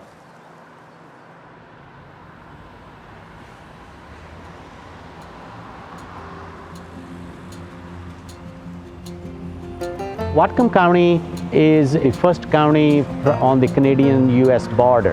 This region is known for a very fertile land because of the foothills of Mount Baker. Berries were picked by hand, and they had a very short season, so people always had small farms. Late 80s and early 90s, when the berry picking machines came in, and now it's easy to see 40, 80 acre, 200 acre berry farms in this region. Between the berry farmers, blueberries and raspberries, possibly close to 60% are Sikh Punjabi farmers. That's what Punjab is known for. I mean, it's got some of the most fertile soils in the world. With Whatcom County and Punjab, climate-wise, there's not a lot of similarities, but I think it's just the farming aspect that's inherent in us Punjabi Sikhs. That's just a part of the culture. 80% of processed red raspberries in the United States are grown in Whatcom County. And we have great soils, well-drained soils. It just helps for fruit development. The plants don't like very cold winters. And really hot summers aren't very conducive either. The fruit starts getting soft. Everything is mechanically harvested. They're just picked at the peak of ripeness. And if they were picked any earlier, they wouldn't have the flavor, the sugar content, or even the acid development that you want a real raspberry to taste like.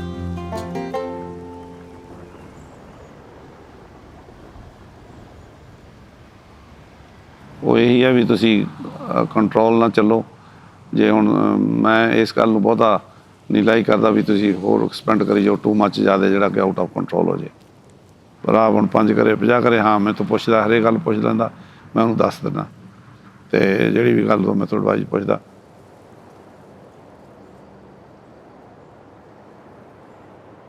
Yeah, I've been involved in a lot of commissions and councils. The duties of the Raspberry and Blueberry Commission are very similar. They represent the growers of Washington for both raspberries and blueberries. They focus on a lot of production type research. As I mentioned, plant breeding, irrigation management, pest control, and those things. If you're able to, create new varieties that tend to be more efficient with whether it be water, because we have lack of water, so they're more drought tolerant and things of that sort. Those are part of the activities that some of the commissions do. And it's just a matter of being involved. All the irrigation, raspberries and blueberries, is all drip irrigated. One, it's obviously water conservation, just being more efficient with the water that we have. And technology has made a huge impact on everything we do, whether it comes to food safety, GPS mapping of the fields, and so forth. What I would describe back then is, my dad just farmed. There wasn't that much regulatory, environmental aspect taken into consideration. Climate change, it's constant. I mean, it's been here forever. And it's just always going to be a struggle.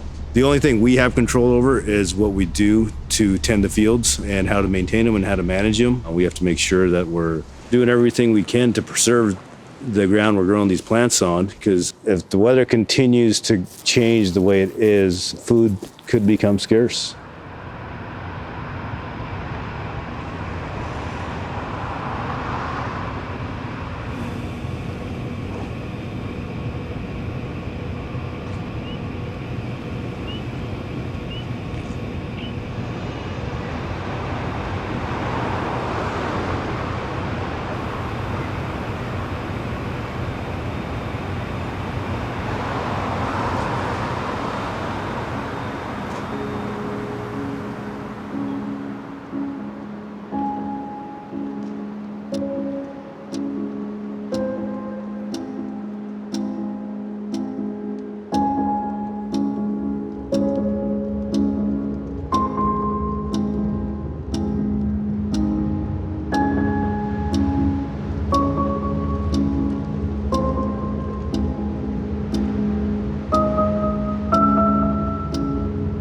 We are seeing a change in the climate.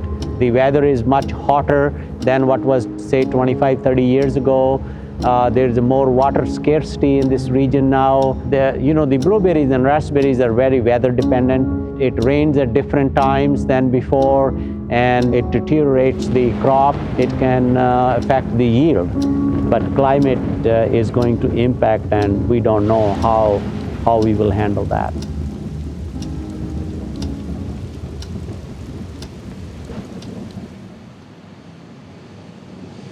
Currently, we are farming 130 acres of blueberries and 250 acres of raspberries. My dad bought his first harvester in, I believe it was 1987. Now we have 15, so the scale of the operation has grown considerably. Pruning techniques are based on every variety. We have 7 different varieties of blueberries on the farm, so every variety is pruned differently. But we're mechanically harvesting everything. We shape the bushes that make it easier and better for mechanical harvest, so we don't lose as much crop.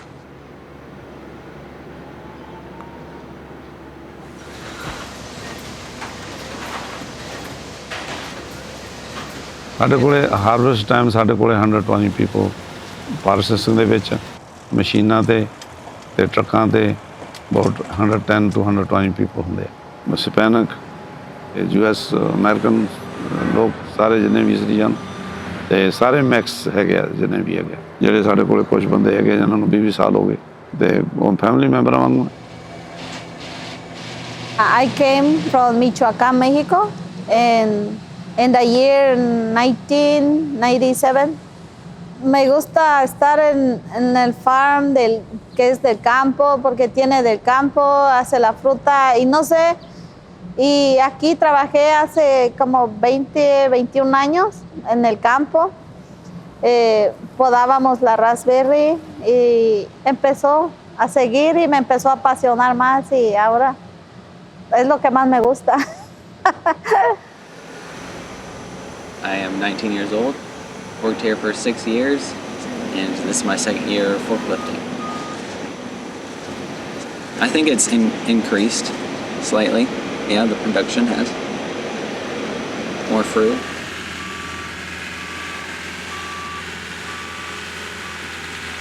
So right now we're in the middle of blueberry harvest, and so we're freezing blueberries on a daily basis as well as harvesting them every day.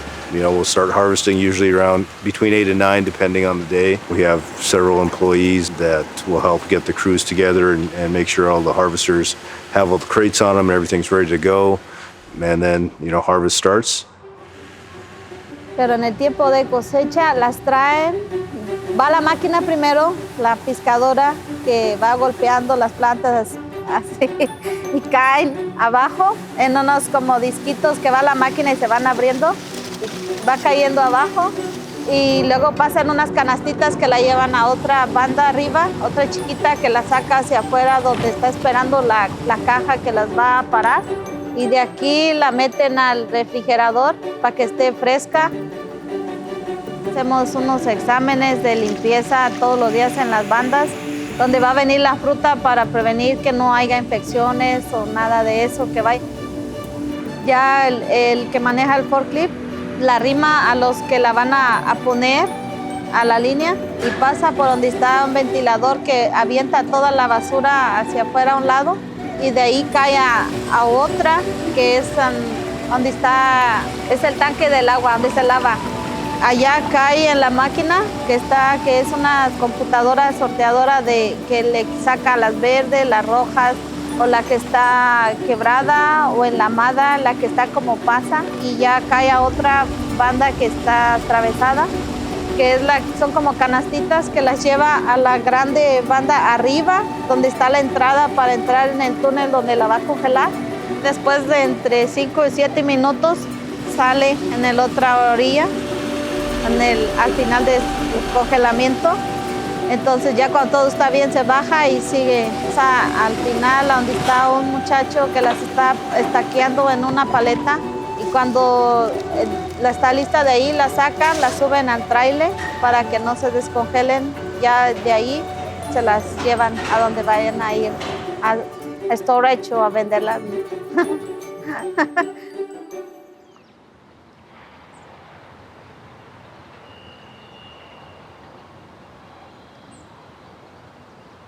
So, you know, there are various varieties all produce different kinds of fruit, I should say sizes of fruit. You know, some we just harvest and they go strictly for consumer fresh market. Other ones will go to bakery service and so forth. Other commercial buyers who are repacking them, and then they end up in retail.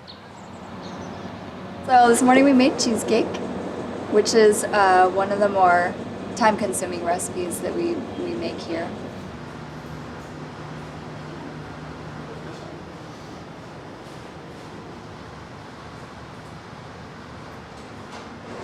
Today we made berry cheesecake. We made both blueberry and blackberry. I think freshness definitely adds to the flavor. Quality is, you know, my number one concern in everything that I make and everything that I eat. I would like to think that people who shop at the co-op are maybe a little bit more aware, which is what brings them to the co-op, because they know that we source local and organic whenever possible.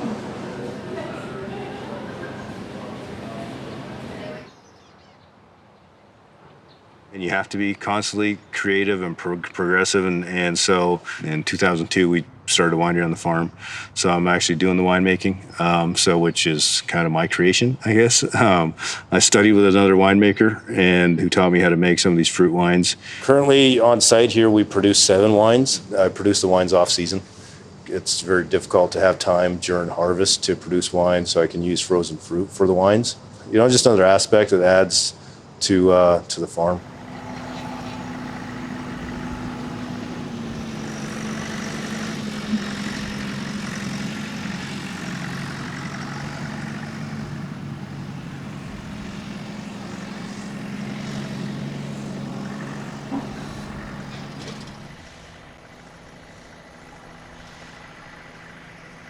ਤੇ 20 ਸਾਲ ਮੇਰੀ 16 hour average ਰਹੀ ਆ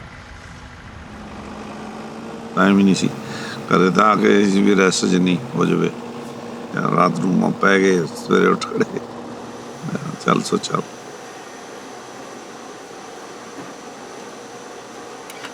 ਕੰਮ 'ਚ ਇੱਥੇ ਉਮਰ ਸਾਰੀ ਨਿਕਲ ਜਾਂਦੀ ਆ ਹੰਸ ਕੰਮ ਹੀ ਕੰਮ ਕੰਮ ਤੋਂ ਬਿਨਾਂ ਫਿਰ ਸਰਦਾ ਵੀ ਹੈ ਨਹੀਂ ਨਾ ਇੱਥੇ ਵੀ ਗੱਲ ਆ ਕੰਮ ਕਰਨਾ ਤੇ ਖਾਣਾ ਕੇਂਦਰੀ ਕਿੰਨੇ ਵਜੇ ਬੰਦ ਕਰ ਦੇਣੀ ਰਾਵੀ ਉਹਨਾਂ ਨੇ ਪਤਾ ਨਹੀਂ ਮੇਰਾ ਖਿਆਲ ਰਿਕਾ ਮੁੱਕ ਗਈ ਅੱਜ ਵਾਲੀ ਉਦੋਂ ਬਾਅਦ ਕਰਨਗੇ ਅੱਜ ਤਾਂ ਚਲਾਈ ਵੀ ਮੇਰਾ ਖਿਆਲ ਪਹਿਲਾਂ ਆ ਰਹੀ ਹੈ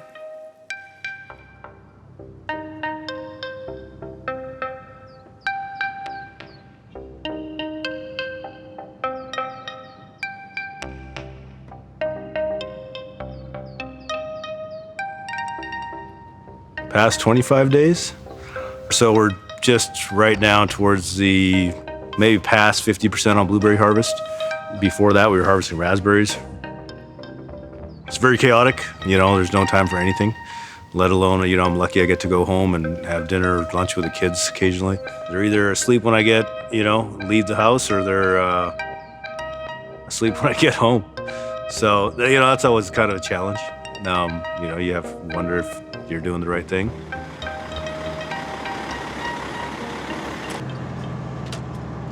Once we're done with harvest, we keep the good plants and they get pruned and the old part of it gets pruned out and it's trained. So we're starting work on these plants in October to bear fruit in July. So it's a long process. And then once it's harvested in July, we will process it. It'll go to the freezer. On a frozen aspect, it might actually be a year from when we started the initial work in that field to have it in that bakery to make those muffins. I'd like to, be able to do this as long as I can and keep it going. Most of the folks I know that have given up from the farming has been more from an economic side, not because of climate change or environmental factors. Regulation is more stringent now too, so, if there's nobody else to carry on what they started, that's what usually makes them quit. Sikhs came to this region in early 1900s. People could come from India to Canada because it was part of the Dominion. There were a lot of large lumber mills and they came and got jobs and there were about 350 Sikhs living in Bellingham. Then there was a resentment with the local population. Or they are taking away our jobs, there's a large wave of them coming and they're not compatible with us. This resentment led to Bellingham riots of 1907. They rounded up all the people, they roughed them up. Most of the people either left Vancouver or they went to San Francisco. And all the way up to 1950s, Bellingham became a KKK town. And there was no place for colored people in this town for longest time.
The American dream, I mean, that's why my parents came. Just seeing them and understanding what they went through to provide this better life for us, it just makes us appreciate that the freedom we have in this country and what we have the ability to accomplish.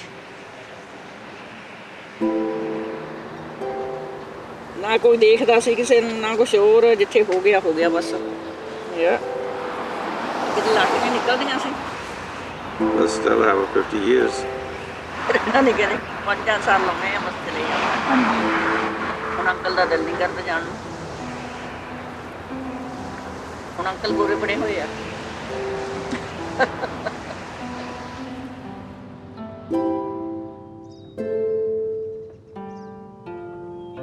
I think the immigrants who came from India brought their culture with them. Their tradition, folklore.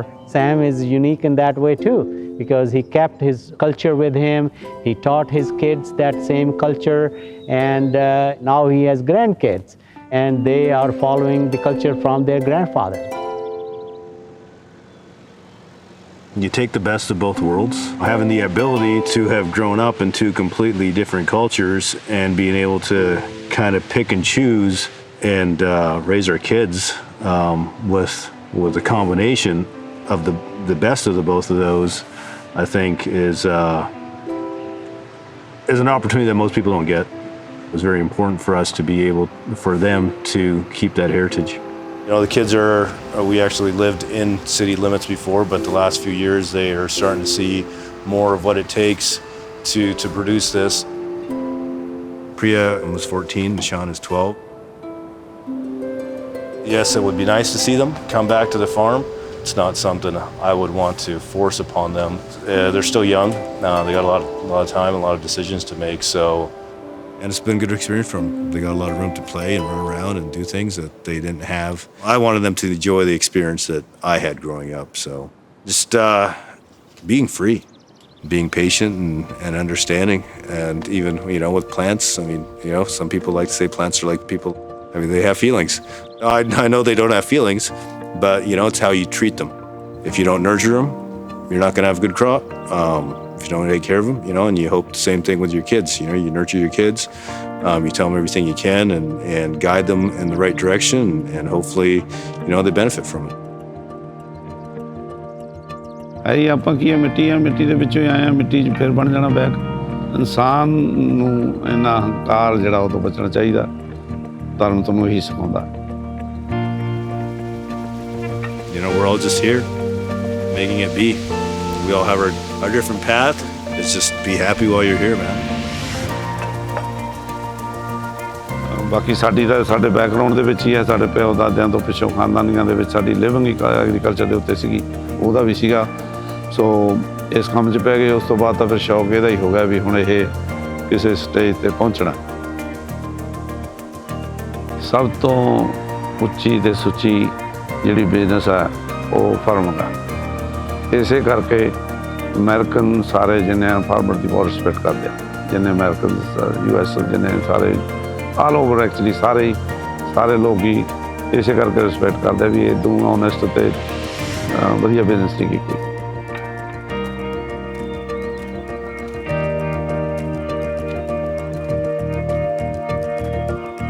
ਪਰ ਇਹ ਫਿਰ ਮੇਰਾ ਹੁਣ ਜਾਣੀ ਇਹ ਤਾਂ ਕਹਿ ਲਓ ਵੀ ਮੇਰਾ ਰੀਅਲੀ ਬਣ ਗਈ ਗੱਲ ਇਹ ਵੀ ਹਾਂ ਮੈਂ ਹੁਣ ਜੇ ਮੈਨੂੰ ਕੋਈ ਕਹੇ ਵੀ ਫਾਰਮ ਤੋਂ ਬਿਨਾਂ ਮੇਰੇ ਵਾਸਤੇ ਔਖਾ ਰਹਿਣਾ, ਕਿਉਂਕਿ ਜਮਾਂ ਫੁੱਲੀ ਰਿਟਾਇਰ ਹੋਵਾਂ ਜਾਂ ਖੁਸ਼ ਹੋਵਾਂ ਕਿਤੇ ਵੀ ਆ, ਪਰ ਮੈਨੂੰ ਸਕੂਨ ਆਉਂਦਾ ਮੈਂ ਕਿਤੇ ਹੋਰ ਵੀ ਕਿਸੇ ਸਟੇਟ ਜਾਣਾ, ਜੇ ਕਿਸੇ ਦੀ ਚੰਗੀ ਐਗਰੀਕਲਚਰ ਹੁੰਦੀ ਆ ਤਾਂ ਮੈਂ ਕਢਾ ਕੇ ਵਾਈਕਲ ਤੇ ਮੇਰਾ ਦਿਲ ਕਰਦਾ ਵੀ ਹਾਂ ਵੀ ਇਹ ਦੋ ਪੜੀਆਂ ਵਾਕਈ ਕਿਸੇ ਦਾ ਕੰਮ ਕੀਤਾ ਵਾ ਦੱਸਦਾ।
Ladies and gentlemen, I hope you all enjoyed watching Shades of Indigo.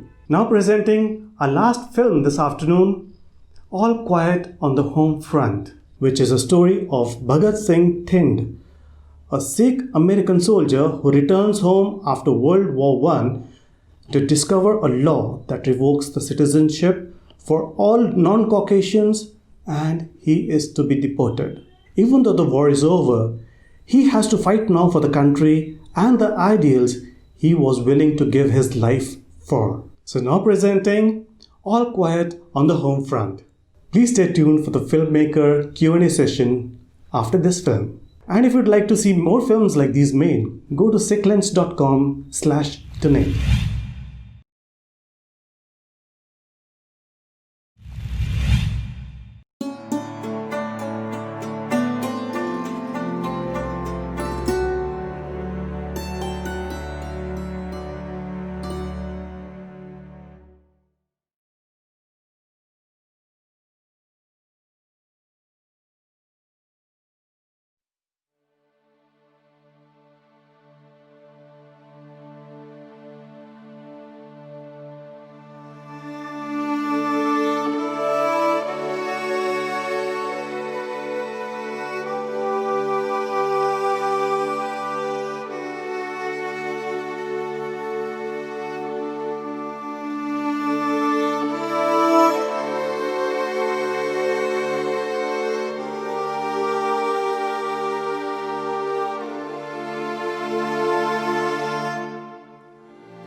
Your attention, please. There will be a celebration dinner in the main mess hall. Colored soldiers will be allowed to eat in the main mess hall. This will be a one-time exception. Let's go eat. I'm starving. You go ahead. I'll catch up.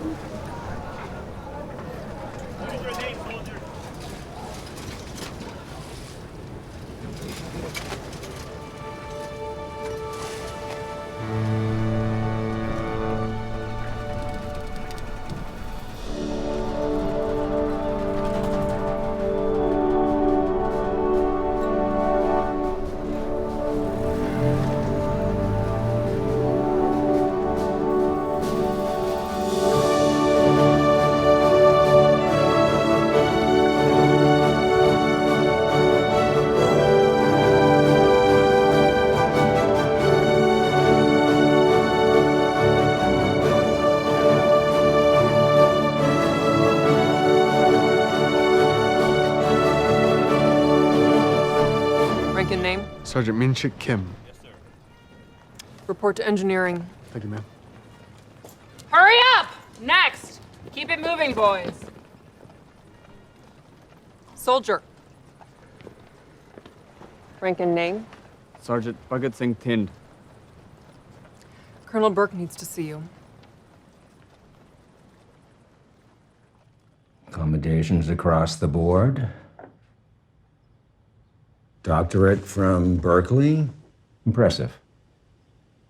So where are you from? Oregon, sir. Before that, where's your family from? Where's my family from? What I mean to say is you are not from here, right? Only Native Americans are from here, sir. I'm not that type of Indian. Your legal status has changed. You are being discharged. Honorably, of course. It is a shame, really, because under different circumstances, I would have promoted you to captain.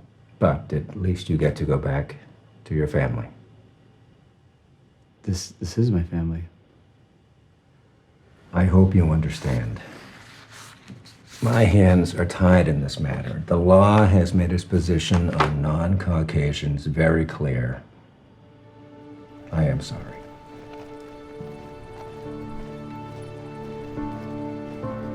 Next.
There he is. Hey, boyo.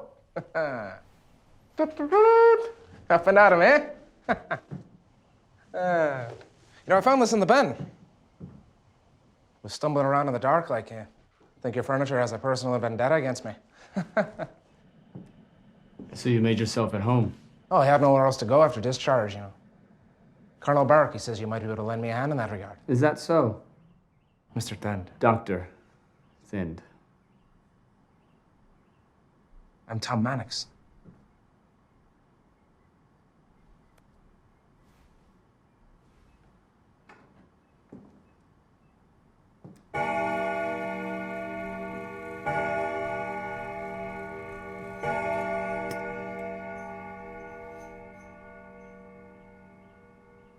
You'll have to forgive me, my first day as a civilian again. Best not to be late.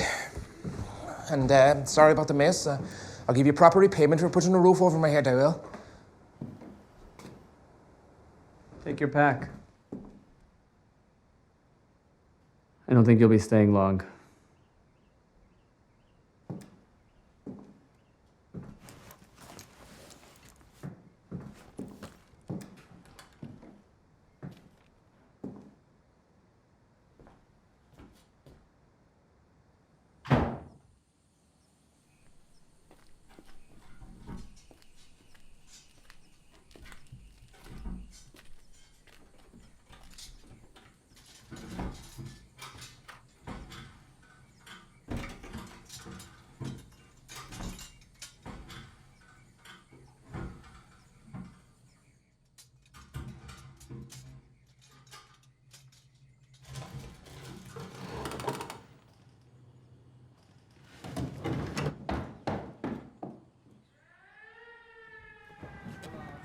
I was beginning to think we were never going to find this guy. You're quite the hero. It's nothing really. Just doing my duty. Say, do you know when the homeowner will be back? I'd like to speak to him. You're looking at him. You? Yes, I built this place. And the weapon, where did you get that? The U.S. Army. It was issued to me. I served in the Great War. I'm sorry. I'm going to need to see some proof of citizenship. My house gets robbed, and I'm the one under suspicion? Your papers. Now.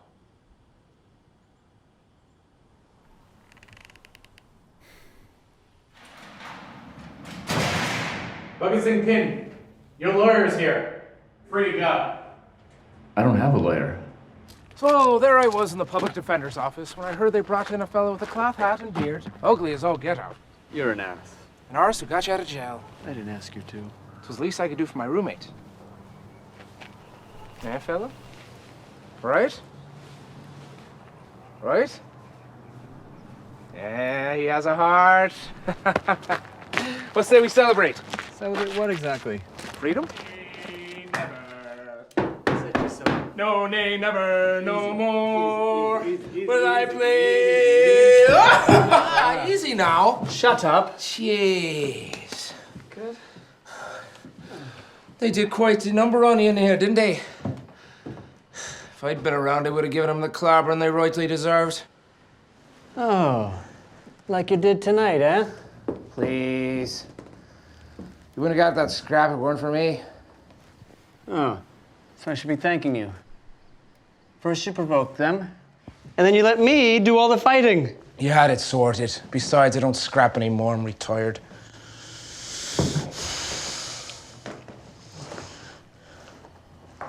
Isn't that a huge hassle? Thomas, sometimes it's the difficult things in life that are the most valuable. If the difficult things were valuable, we'd be very wealthy men. Maybe we are, in a way. Now you're just talking shite. Maybe I am. Man, you fat. This clock, man.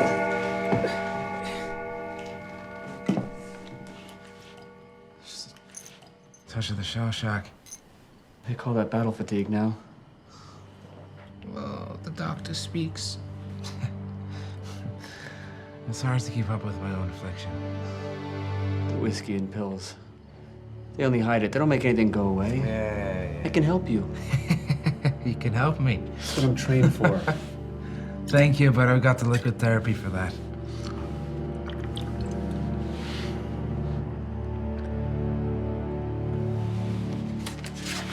My court dates. Hooligan's your man. He's my lawyer, yes. He's shite is what he is. Oh, do you know of a less shite lawyer then? I do. No. Yeah. No. Come on. Not a chance. I clean up nice. I doubt that. You know nothing. So why do you think you deserve to stay? Your Honor, I've spent more of my life here than anywhere else. This is my country. The law is clear, son. Only those of Caucasian descent can be granted citizenship. Are you Caucasian? Your Honor, the law was enacted after my client had been granted citizenship. The law is the law, Mr. Mannix. I'll ask again. Are you Caucasian? No, Your Honor, but I am an American veteran of the Great War. I was willing to die for this country. My country. Shouldn't that stand for something? I would agree with you if the law wasn't so clear. I'd rather have a country of dark-skinned men willing to fight than light-skinned draft dodgers.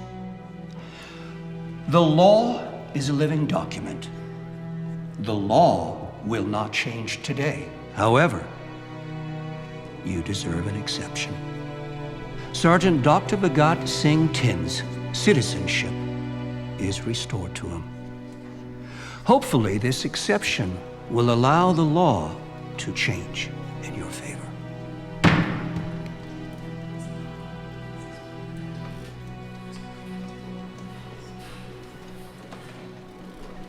You have to come out with me tonight, huh? We have to celebrate. Not to mention, women love that mystical Indian thing you got going on. You don't need me to go drinking with you tonight. Yeah, but if I said I did, would you come? Come on, lad. You're staying, we won. Are you sure we won? What is all this? You know what can fix it? Hedonism. It works like a charm. Why do I get an exception and no one else does? How is this justice? Since when does justice have anything to do with the law? I can't accept this in good conscience. Not while thousands of Asian soldiers like me are losing their homes. The law needs to change. There's no other way. We have to petition the Supreme Court. Oh, now you're just tilting at windmills, lad. I'm only here because a state judge granted me an exception. Any other judge could just as easily take that away. I won't be truly free until the law changes. You know this. Look, we came here to do one thing, and we got that done. We won. For fuck's sake, this isn't gonna end well. We have to try. What's all this we business, eh? I can enter bone in your house from all the legal fees I could charge you. You can have this house if it means I get a home. That's the sappiest shite I've ever heard in my life. Do you have to be so sentimental all the time? I can't help it. Oh, come on then. The law isn't changing itself.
The law the respondent is referring to was enacted after my client had been granted citizenship. Are you suggesting, Mr. Mannix, that the law not apply equally to all citizens?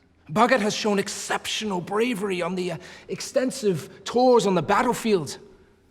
He is not only fleeing the British who occupy his country, that same country persecuted my people too. And they're gonna do it again and again. They're hanging men and women from trees, Your Honor. If he goes back, he doesn't have a fighting chance. You have stated that this was his country, have you not? Now I ask you again, is your client of Caucasian descent?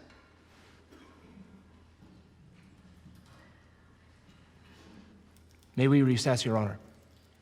I have a matter I need to discuss with my client before that question can be answered sufficiently. Very well. We're close enough to a midday recess anyhow.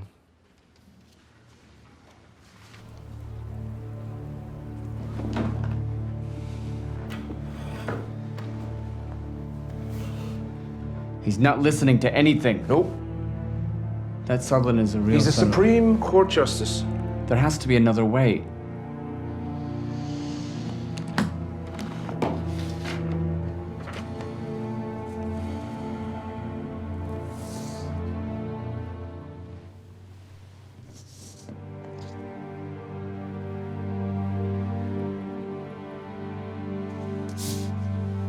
I'm not saying that. If you want to stay, you're gonna have to. Thousands of people will be deported if I say this. Thousands of people will be deported if you don't. No, I'm sorry. But this is the only option we've got left.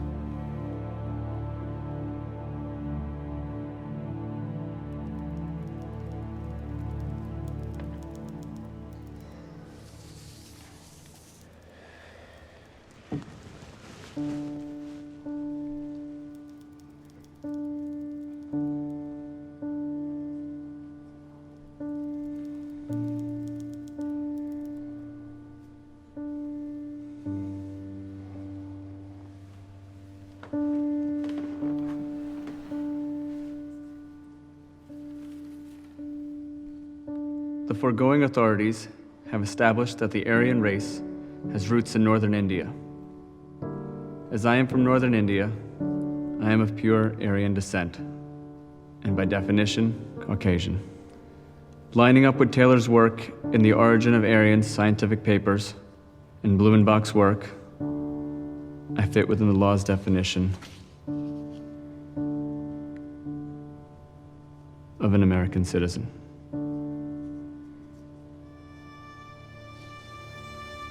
As you can see, this man considers himself a citizen of this country. Unfortunately, Mr. Mannix, it is a weak foundation.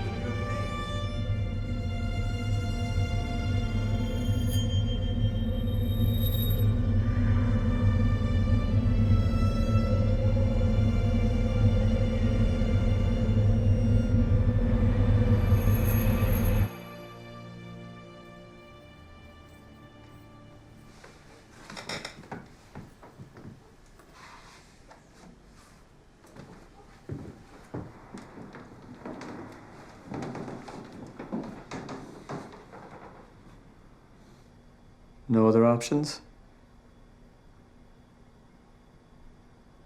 Not really. I'll start packing.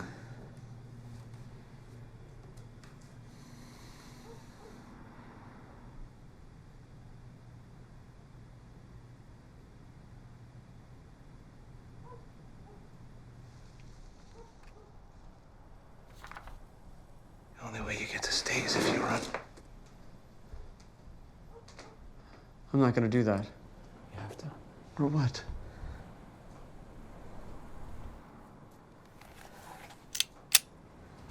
You'll have a hell of a mess to clean up if you don't.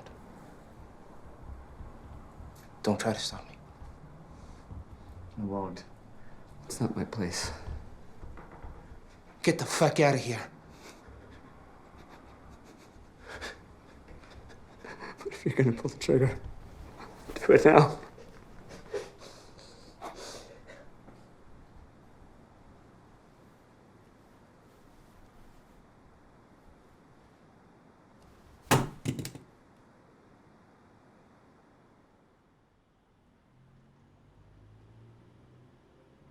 This country is fucked.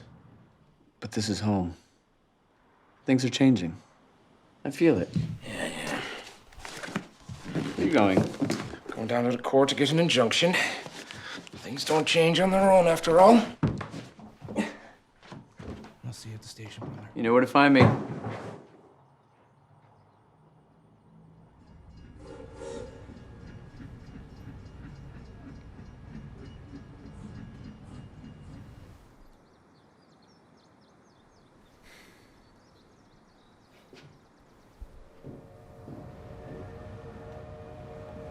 Tom, Matt.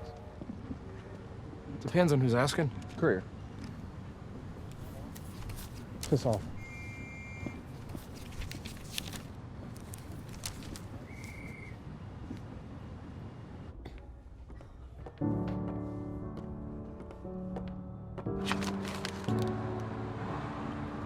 Look at that.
Hello, Hansit. How are you doing?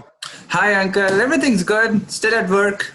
I watched your films, and these are beautiful films, and especially the Jallianwala Repression and Retribution. And I understand you were involved in the post-production of that film. And can you tell us a little bit about that? And I also understand that you actually didn't go to film. You probably sent some crew from here. So just kind of go over the whole process briefly.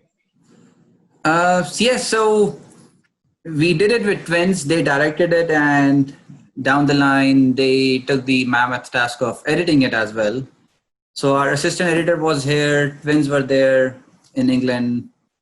And we were like going back and forth every day, maybe 3 times a day, 4 times a day sometimes. And by the end of it, we were on the phone call for 2-3 hours straight just to see how things can be solved. And we finished that movie in November, but there were a few changes that Twins wanted. And I was talking to Twins 2 days ago, and I was supposed to deliver them some files, which like raw 4K files.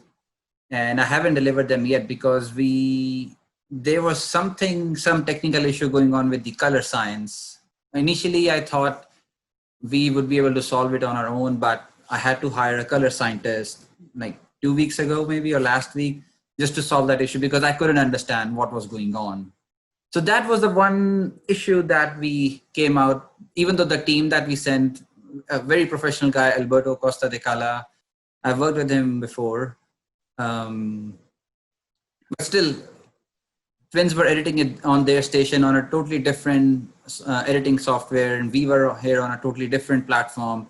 So those two machines or those two softwares talking with each other, I think caused that problem for us. And we are trying to solve that little thing that's causing us trouble so we can finally deliver the files to Twins so they can finish it.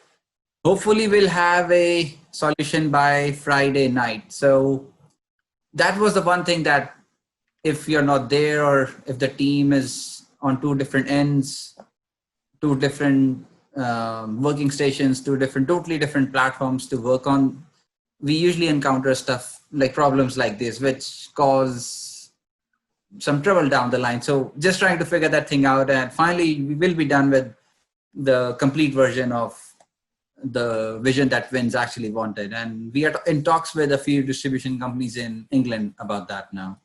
Very good. So that basically brings up another follow-up question, that in the COVID-19 world, when all of you guys, like how you used to go and work in big studios, right?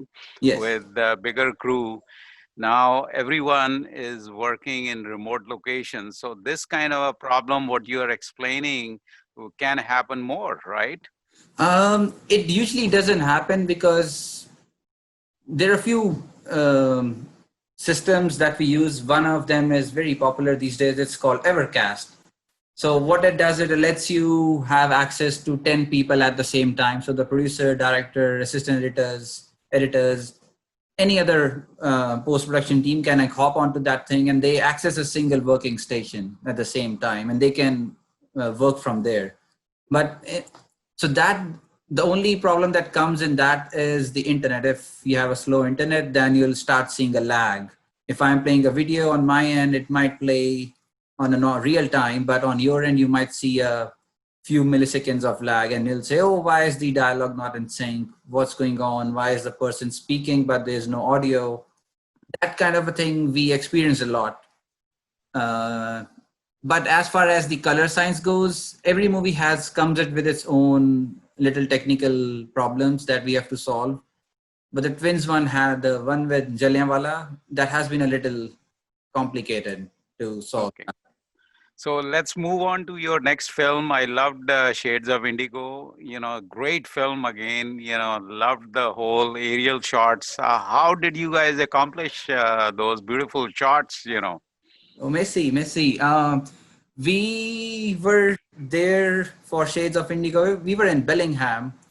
So I reached there, I would say 5 days ago, just to see the whole place or the whole city, because it was my first time in Bellingham. And so I scouted everything with Satpal uncle, who's now the Whatcom County. He's on the city council, I think. He's the council member in Whatcom County now. So he and I scouted the whole location. Rob told me a few places, and Sam uncle told me a few places. So I would get up like 4:30 in the morning, just go about for like 2 hours and see what locations can we see, what time of the day should we shoot there. So all the aerial shots that we shot, the opening shot of the movie, it was done like 4:30 in the morning. So the aerial cinematographer for us, Robert Chuck, a very good friend of mine, he came that night around 10, like a day before at 10 p.m. And next day I told him we'll have to be at that location at 4:30 a.m. So we can roll the camera, have it till 5:15 or 5:20, because after then the sun comes out and it becomes, you do lose that kind of the dusky quality that was there that we wanted. So we only had a window of 25 minutes that day to shoot it. And other than that, for the rest of the day, we went around the whole city capturing different things that we could think, okay, this can be part of it, this can be part of it. So Robert Chuck managed everything. All I did was drove him to that specific location, and he captured everything for us. Great. I also have a follow-up question. I understand that this film, PBS requested this film to be played on their stations. So how was that process you guys went through? So while we were shooting it in Bellingham, we went to the co-op bakeries and a lot of co-op places here and there. And one of my colleagues from PBS Sacramento and Satpal uncle from Whatcom County again, they both had a common connection to PBS Seattle. So we reached out to them while we were shooting the movie, and we showed them a few clips. And usually PBS, for a short segment, they take 26 minutes and 46 seconds for a short segment, and for a longer segment, it's 56 minutes and 56 seconds. So we had an idea of what we'll be playing there, and we were still in the works. At Sikhlens, we played a 18-minute version of it last year, because the rest of the thing was still in progress. The team was still working on it. And once we screened it at Sikhlens, we took like 10 days of break and went back into it. And then the normal distribution, the deals that have to be done, all the clearances for the music, copyrights, all the clearances from the artist, all the people who have appeared in the movie, their clearances have to be deposited. So it's usually always, if you're dealing with any organization where the distribution has to be done, it becomes kind of this big of a file that you have to submit to them with all the documentation along with your movie. And even while delivering the movie to them, we had to go back maybe 6-7 times just for the quality check that PBS has. So that's again a process. Finally, it got released in April.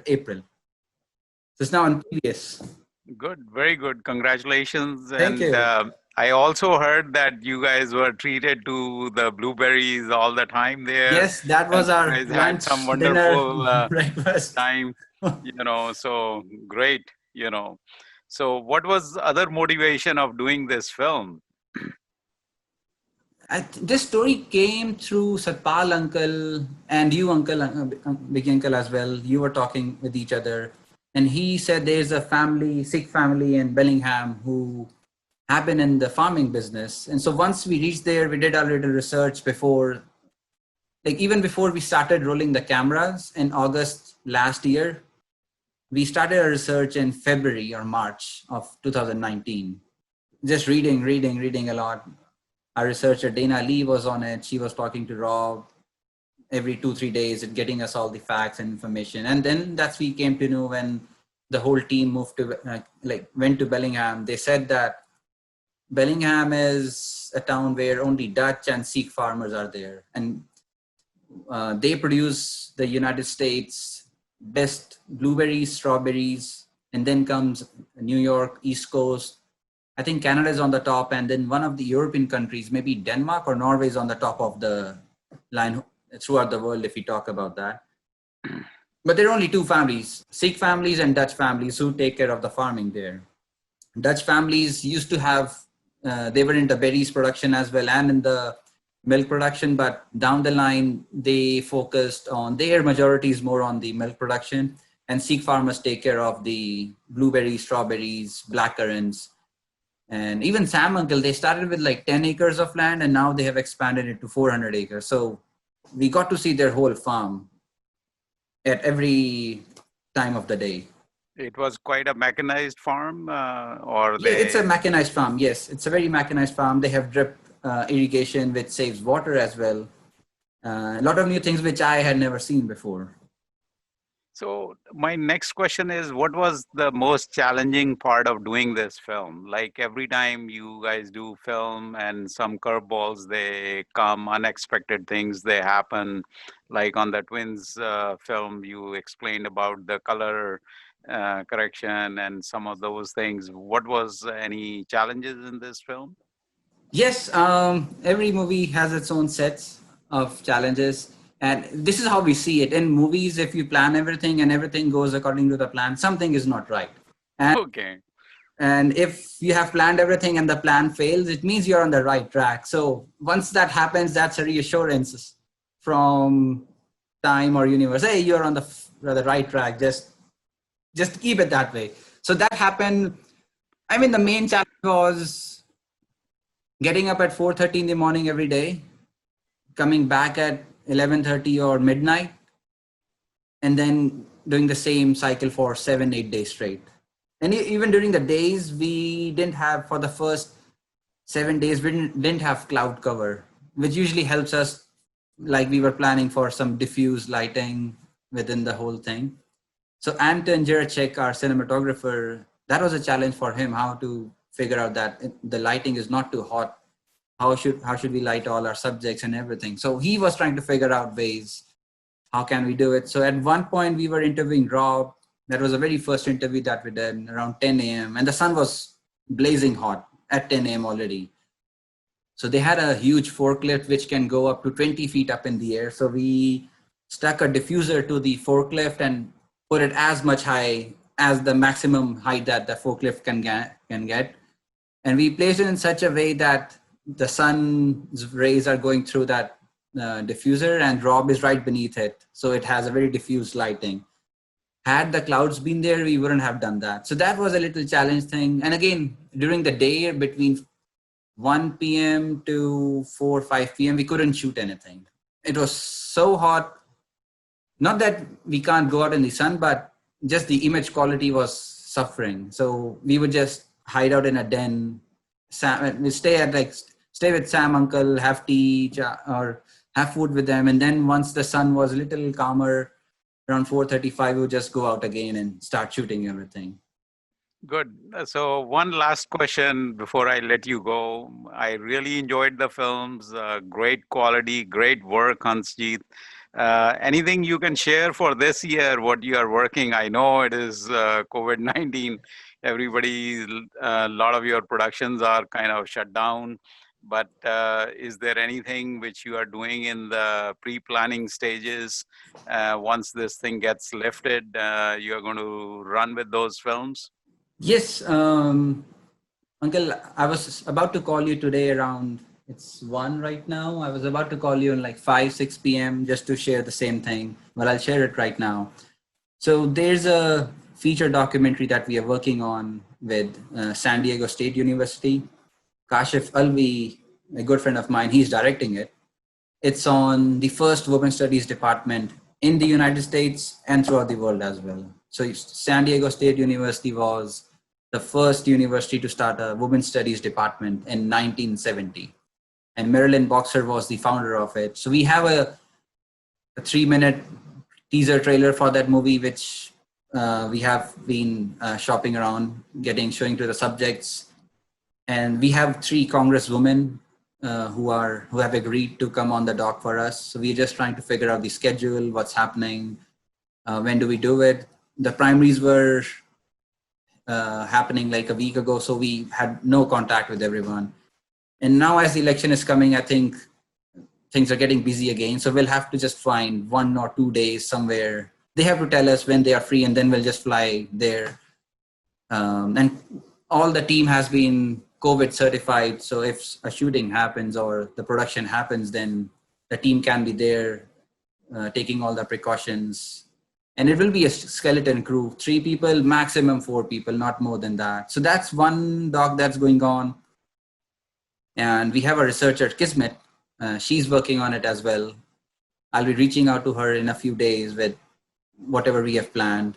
There's another thing that I've been working on. It's a feature animation, French and Belgian co-production. It should be out next year, I think. The work is still going on. Those are the 2 things. And there's one more, which is just in the ideas now. I don't know whether it's going to take off or how far it will go, but it's just there at the moment. Probably in the next film festival or remote film festival that we do, and if the Q&A happens, probably I'll have more concrete answer for the 3rd movie. Thank you, Anshit, for Thank you, Uncle. a wonderful presentation. We loved your films, and we want to wish you good luck and stay safe. Thank you, Uncle. Thank you. Thank you. Thank you. Bye. Bye-bye.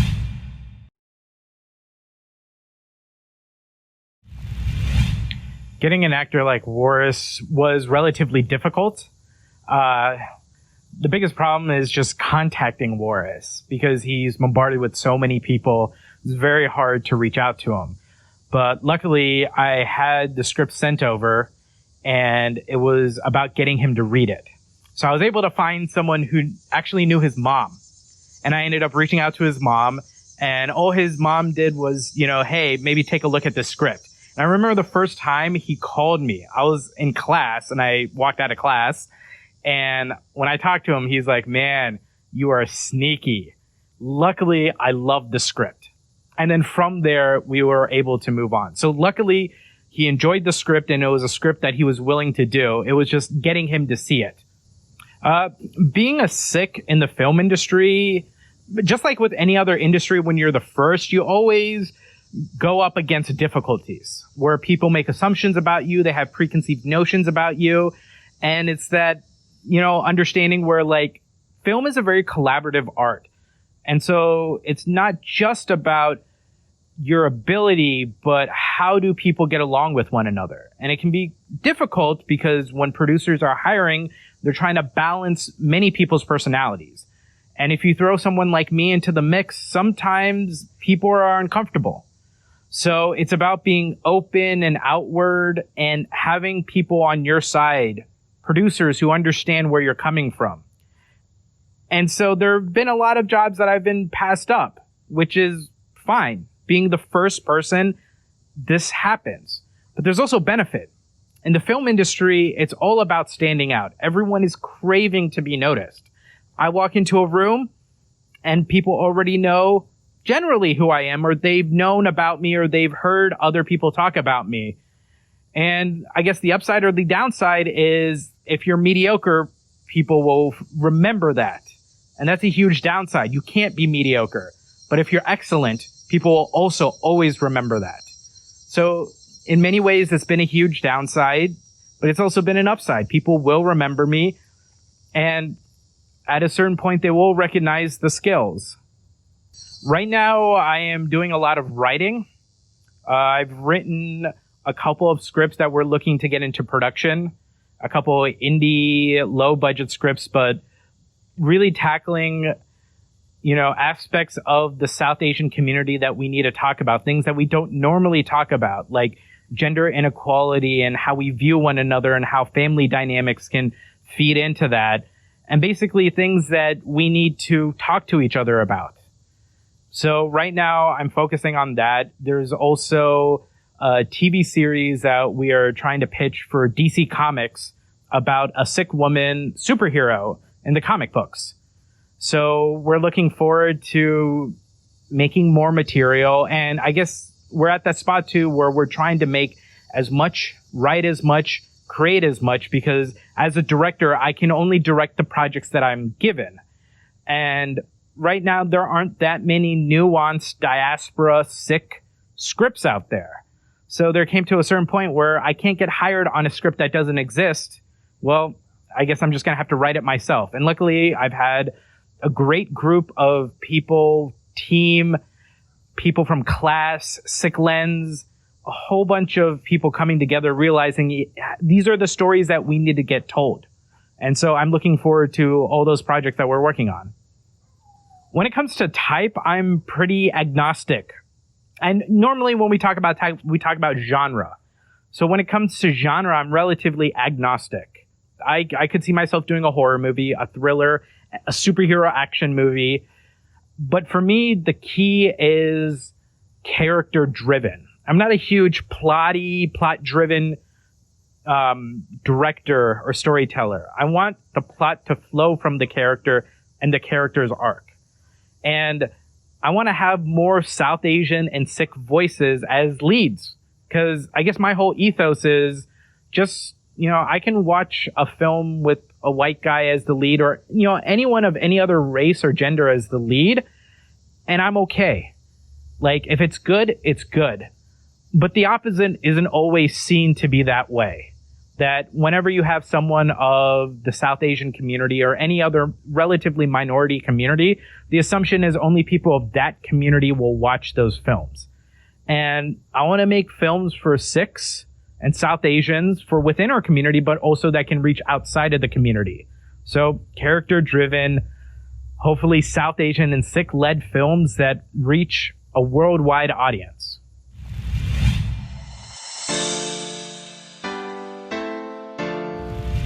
Thank you very much for joining us this afternoon.